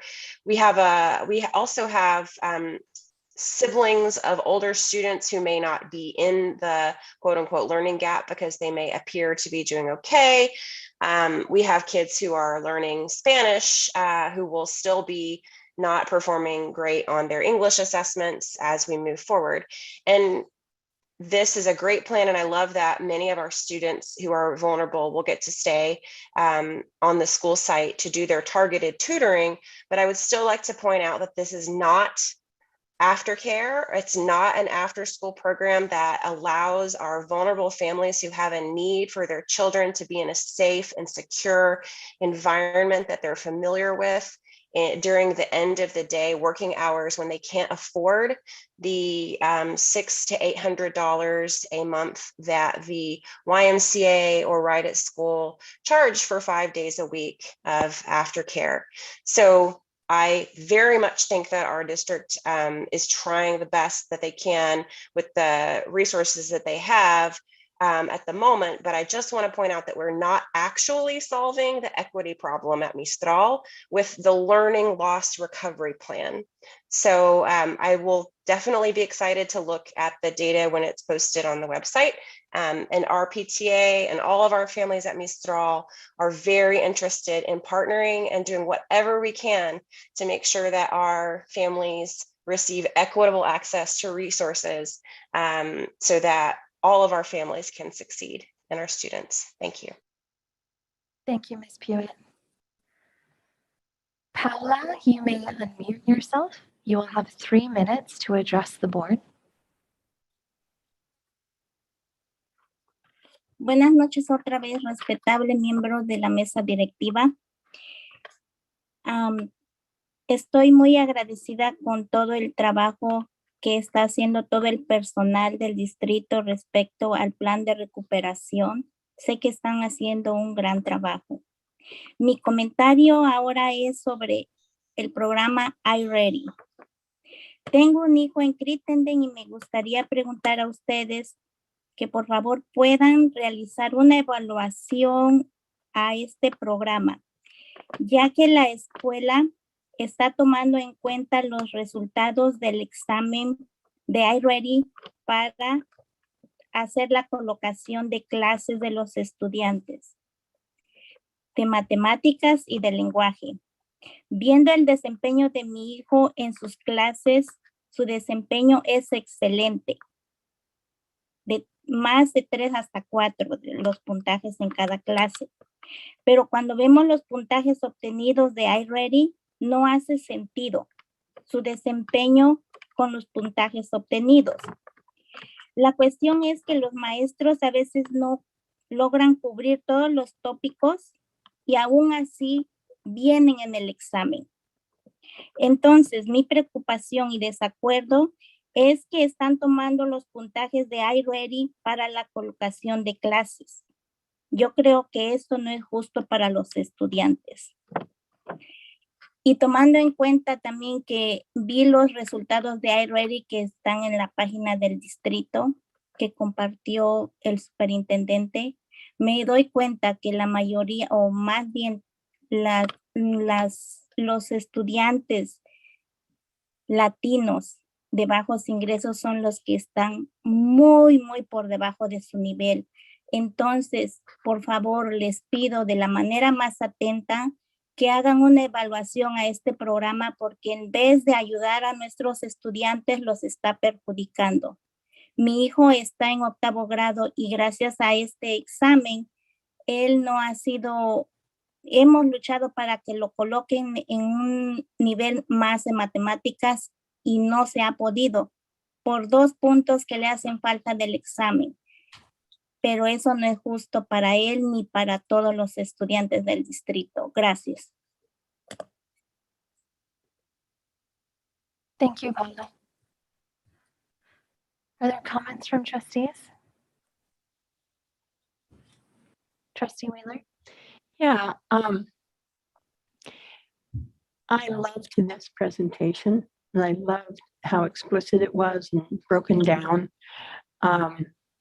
When we had our presentation 2 weeks ago and we saw the triangles of achievement at different schools, you know, it was just visually apparent how some schools are doing better than others. And my real strong feeling was we need to do more to help those kids. You know, what are we doing? You know, and I've said that kind of thing at many school board meetings in the past. So this was a very satisfactory presentation. There was an explanation of, you know, an answer to what are we doing. And it looked to me like it was, we're taking this real seriously. So I'd like to thank Ms. Lambert and everybody who put the work into this. And I'll be very interested to see what kind of results we get. Trustee Chang. Thank you. I'm equally excited that we're doing tutoring. I do hope that we hear like a mid-process report on the issues of engagement, because I think sometimes or often the students who struggled with instruction the first time around may very well be the students who also struggle trying to receive this through a computer tutoring or in person or on a computer. That I think back to there was a really famous tutoring company a while back called SCORE. I don't know if some of you guys remember that, the SCORE Academies, and they were made famous because they applied this idea that kids needed to have some play base incorporated into this idea that they're still kids, so that while they got some tutoring and they got some physical motion and things like that. And and that company doesn't exist anymore. But I think that idea that that children will need some type of play aspect in order to sustain this, I think still is true. And there might be a room for a third-party provider to just provide the intermittent play between kids on their computers and things like that, or some other aspect of play, of goals, of them earning goals to something that they're looking forward to. So I think that motivation, I think, will be something I look forward to seeing whether or not it's an issue. I would also like to thank Ms. Lambert for her presentation, and I think this is a first step. There's still a lot of work to do, not just around learning recovery, but I think Vice President Blakely mentioned in a previous presentation that regardless of where our socioeconomically disadvantaged students attend school, we should find a way to provide after-school options for them and for their families. We will now move on to item 8C, the enrollment update. And if you're a member of the public and you weren't with us earlier, we have moved item 8D to a future meeting. We will hear from Tara Vickyard, our Chief Human Relations Officer.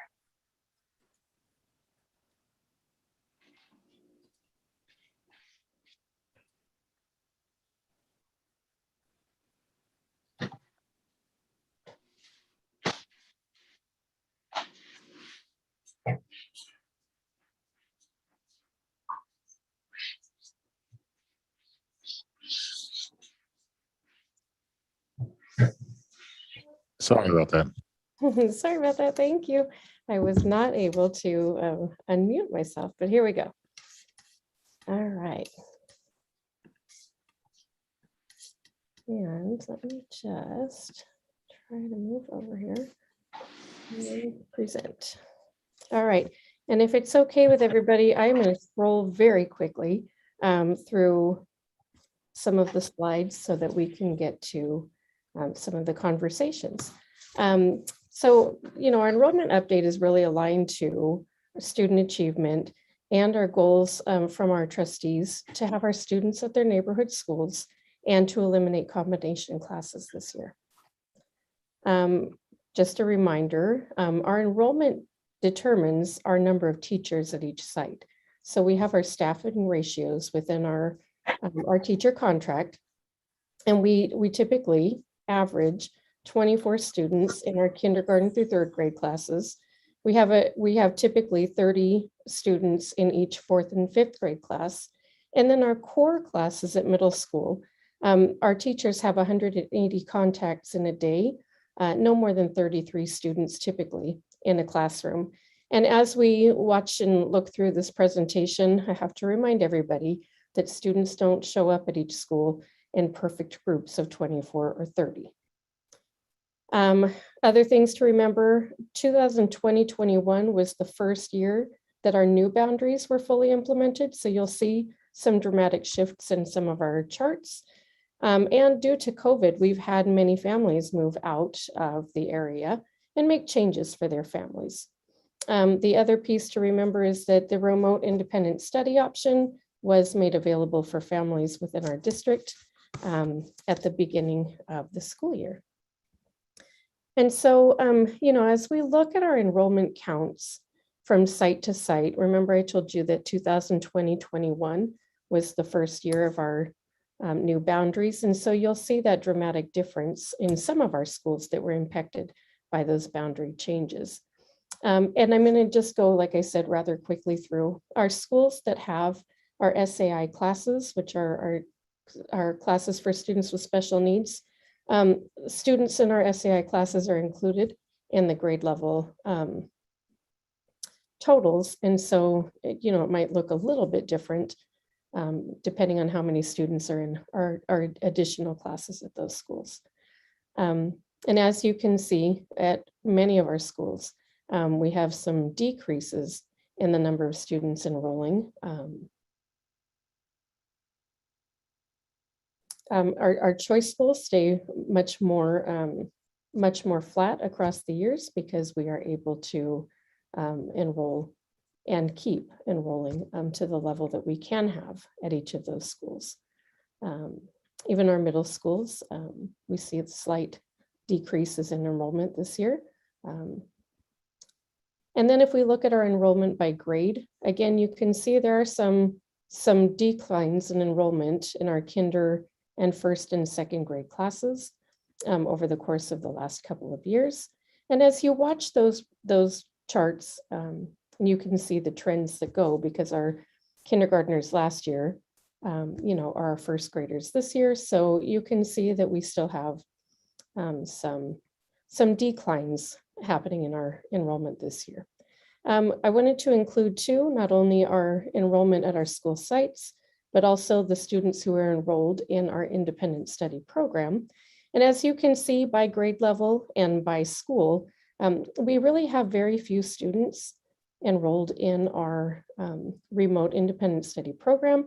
The vast majority of our students are taking full advantage of in-person learning, but it is important that we have this program available for students whose health might be at risk by coming back to school at this point in time. And so, we do have a few at the elementaries, we have a few students at the middle schools in our program.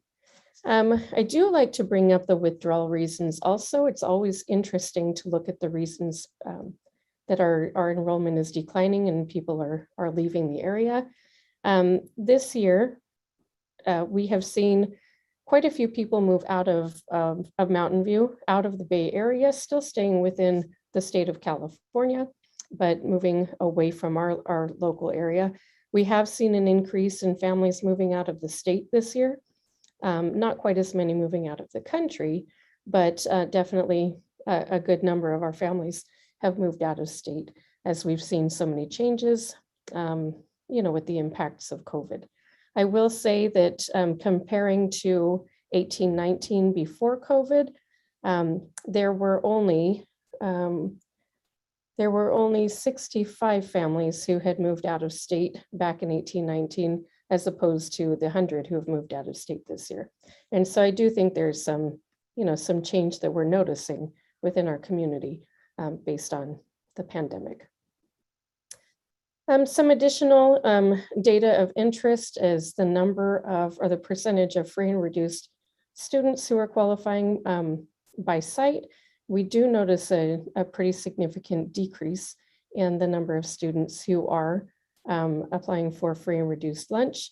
Again, this is for a few different reasons. Number one, we do have families leaving the area and moving out of the area for a variety of reasons that impacts our overall enrollment, as well as our free and reduced lunch count.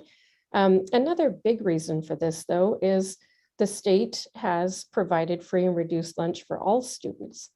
And so the urgency to apply for free and reduced lunch and the need to do that is really reduced when there's not a need financially to do that, because lunch is being made available for free for everyone. Last year, they provided these numbers for us too. You may remember that there were some political issues out there that may have impacted some people's reasons for applying for free and reduced lunch as well. But as we can see, at many of our schools, we have a reduction in our free and reduced lunch counts. And I think I have actually just explained all of this on this slide in the slide before. So I'm going to go ahead and pass this.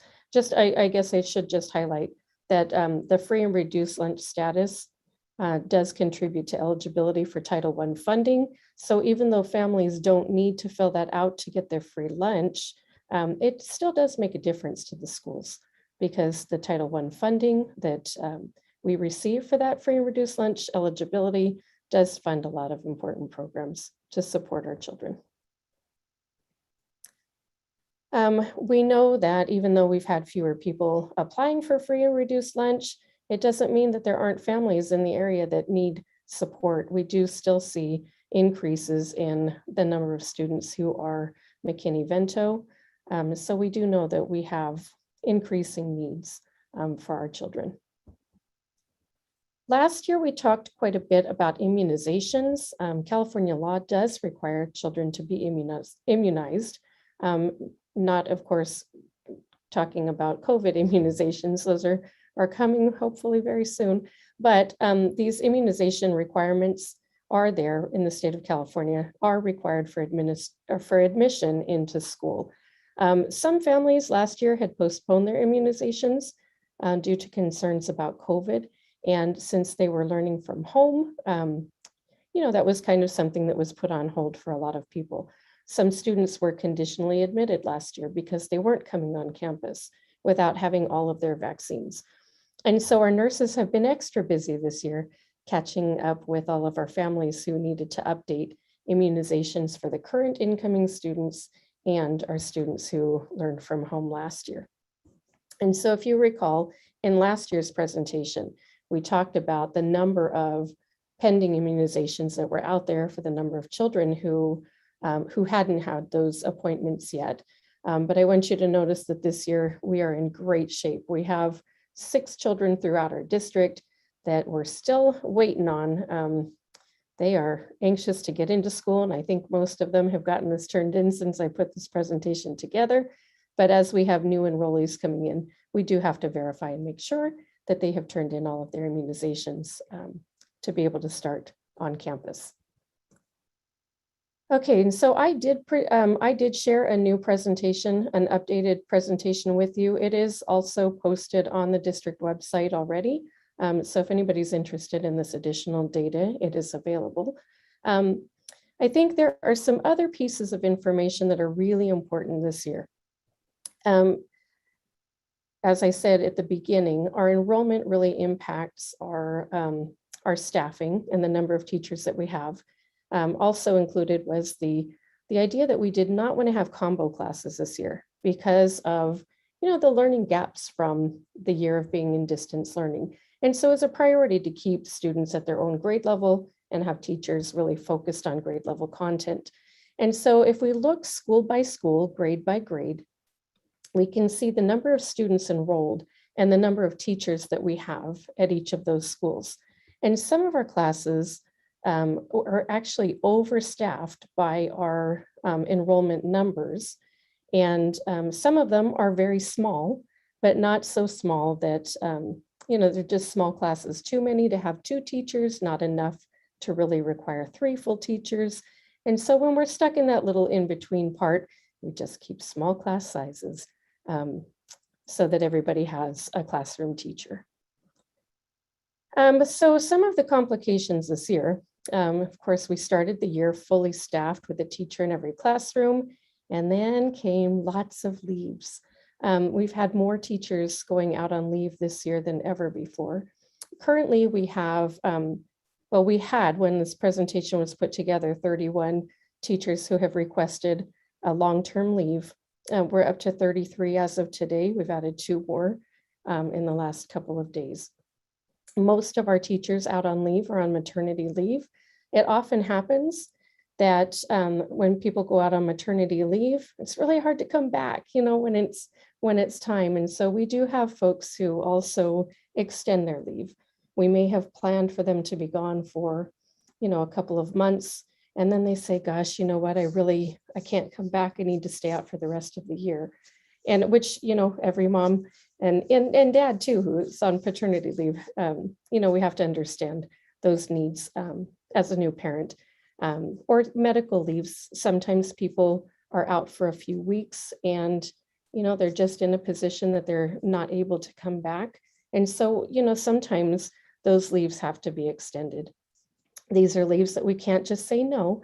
We can't tell a pregnant mom she can't leave to go have a baby, and we can't deny somebody who needs a medical leave from taking that time to get well either. And so we are in this position that while we were staffed, we are now 33 people out of a classroom, and we are struggling to keep everybody moving. So, like I said, at the beginning of the year, all classroom positions were fully staffed. Teachers do go out on leave at different times for a variety of different reasons. Sorry about that. And we had been actively posting for teaching positions at the beginning of the year. We've had active teaching pools open since August, knowing that we were going to have teachers going out on leave. And so not only hiring substitutes, but trying to hire teachers as well. Since we've had our pools open in August, we have had one teacher applicant. And the teacher shortage this year is real for everybody. I've been reading 26% more teachers have retired this year. And we have so many fewer because people were not participating in credentialing programs in the last couple of years like they had before. And so across the state, people are facing a shortage of people who are available to come. We also have some, as you know, I talk about it quite a lot, some issues with substitute teachers. We do have fabulous, absolutely wonderful substitutes. We have a total of 36 substitutes this year registered with us as the district, but 5 are not taking any assignments right now because they're very uncomfortable, with the COVID, with the possibility of being exposed to COVID right now. We do have 31 people who have taken at least 2 assignments at some point in this year. We have 12 people who are authorized for long-term assignments and who are able to take those assignments for multiple months when we need them. But I have to remind everybody too, that just because people substitute with us does not mean that they are ready to take on full-time assignments either.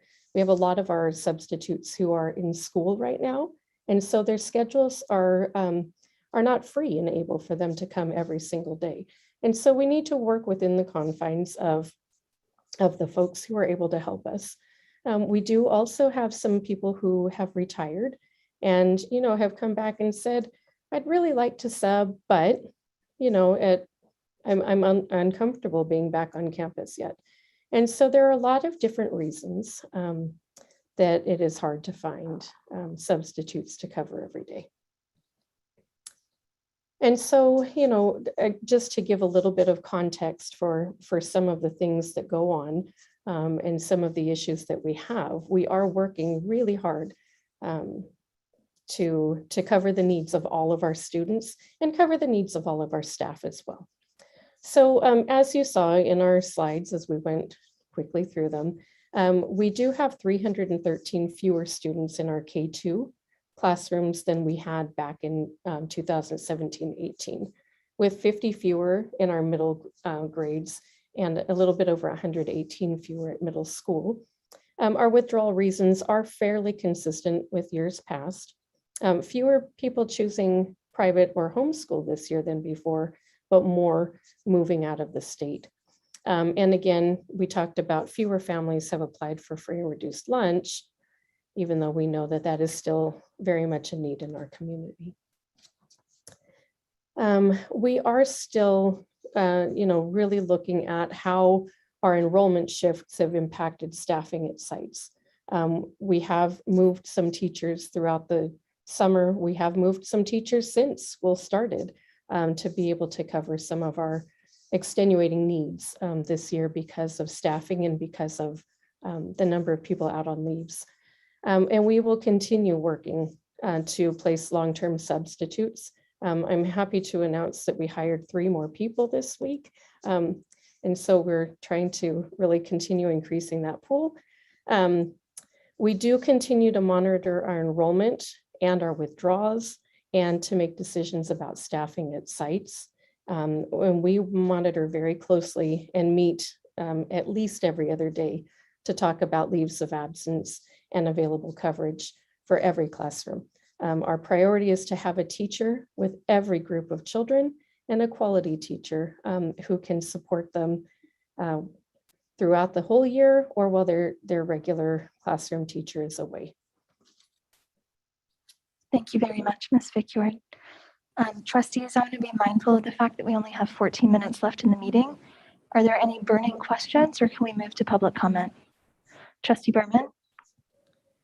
So thank you so much for all of your efforts to recruit teachers and substitute teachers to our district. I know they're in high demand. So I know we had classrooms that were consolidated above and a teacher that moved. Do we anticipate any more consolidations happening this year?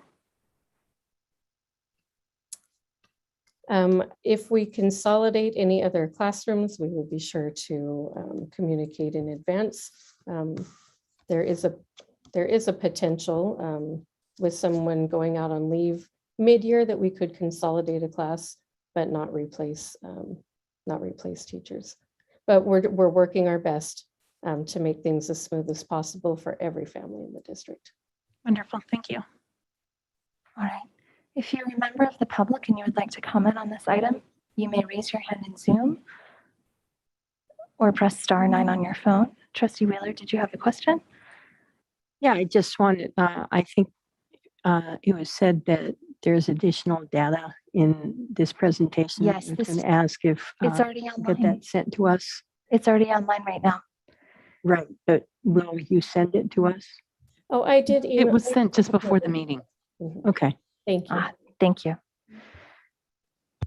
I see we have one hand up. I'll say again, if you're a member of the public and you would like to comment on this item, you may raise your hand in Zoom or press *9 on your phone. I had anticipated more public comment, but we have one speaker, so you'll be allocated 3 minutes. We'll get the timer up. Ms. Pewitt, you may unmute yourself and you have 3 minutes to address the board. Thank you. I'll be brief. I emailed a couple of thoughts about enrollment at Mistral, and I know that this presentation is about the entire district and not just Mistral. However, in the interest of the previous points that and emails that members of our community have sent and the enthusiasm with which families are wanting to communicate their need, I just wanted to point out that the second grade at Mistral is 52 students in 2 classrooms. That's 26 kids, 26 7-year-olds in each classroom who only had half a year of kinder. And some of them had a little bit of the, second half of last year or the last trimester of last year. Those classrooms are, from what I've heard, very challenging, very happy to be back at school, very didn't get kindergarten. And many of them are English learners, many of them are Spanish learners, all of them are school learners, and yet, half of them are low income, some of them are homeless or, unhoused or unstably housed. And we also have siblings of all of our students in kinder and first. And the last thing I'll say is that Mistral is the only school in the district that can't replace attrition in grades 2 through 5 without a test to get into the school because we are a bilingual school. So attrition in grades 2 through 5 is dangerous to our school. What's not dangerous to our school is increasing equitable access to resources so that our families get access to the kind of care that they need, so that they choose to come to our school instead of needing to stay at the school where they are that is not as good of a fit for what they would prefer their students. Maybe they have different learning goals, but they have to because they're physically constrained by their need for access to aftercare. So I just like to point those couple of things out, and I'll email any other thoughts that I have. Thank you. Thank you, Ms. Pewitt. Are there comments from trustees? Trustee Chang. I'll make this brief. Regarding the recruiting substitutes, I would I would urge the district to look at regional compensation and see if we can really be on the top of that, given that we're all districts around us are kind of competing for the same pool of temporary teachers. I was looking at our district website that our long-term subs are at $220 a day, and Policy Unified at $355. So that's a dramatic difference there. So I think that if we could look at pay. I also think we could also look at temporary health benefits. It's been well noted that for long-term substitutes, which are basically the teachers in the classroom, that they're to cover maternity. For the parents' perspective, they are the classroom teacher. Traditionally in California, those long-term subs are not provided health benefits by districts. So I think that's another realm of that could make us differentiate in recruiting. Thank you. Vice President Blakely. Yeah, I just want to say that this problem of collapsing classes and different, the kids don't come in perfect units of 24 or 30, it's a perennial problem. It happened to my son twice. I appreciate the flexibility of the families whose kids were in these classes and understanding and patience, because it's hard on everybody. It's hard on the teachers, hard on the kids, hard on the families. And we all just need to bear through it and, keep our chin up and try to be positive for our kids. That said, the reason that we said no combination classes this year was because of COVID and because the learning loss and, all the challenges that our students had. But I would like to put combination classes back on the table for consideration for future years, because it is really painful to be in a situation where everybody's bonded and then 2 months in, the numbers just don't work out. And so in some situations, the combination classes can be a good solution for that. And some teachers enjoy them. I know they're hard, and I think we pay teachers extra.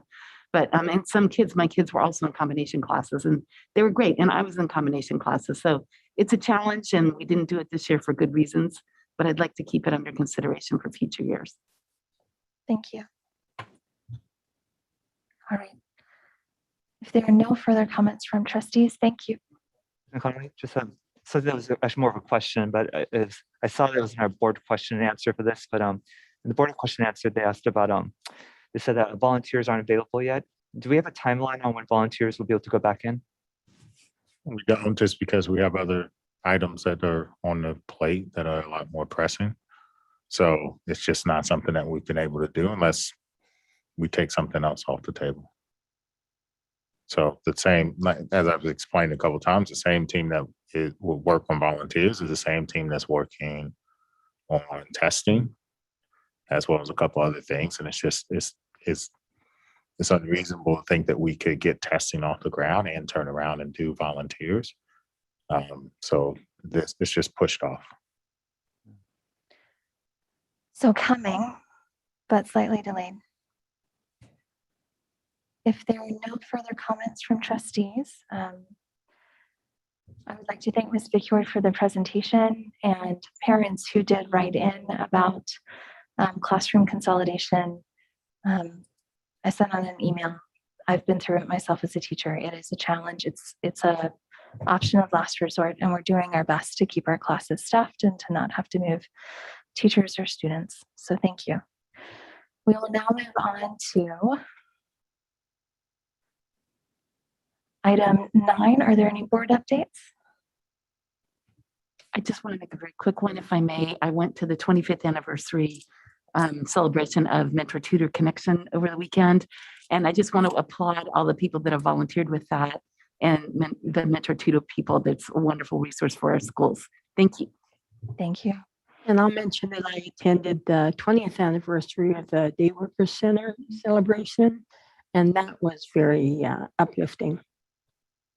Thank you. Both wonderful organizations that we're lucky to have in our community. Dr. Rudolph, item 10, are there any items for future agendas? Not tonight. All right. No. Item 11, future board meeting dates. We will be back on October 21st, November 4th, November 18th, and December 9th.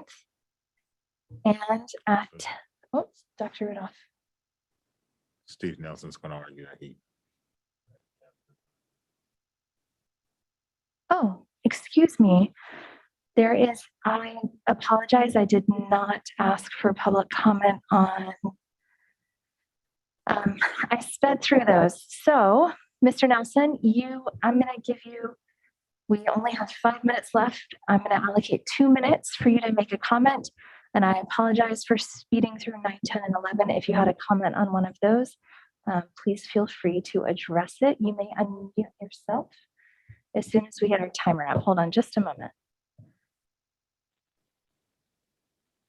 Thank you. I wasn't going to make a Brown complaint. I would like the board to ask in this stuff, and you still haven't gone through it all the way, right?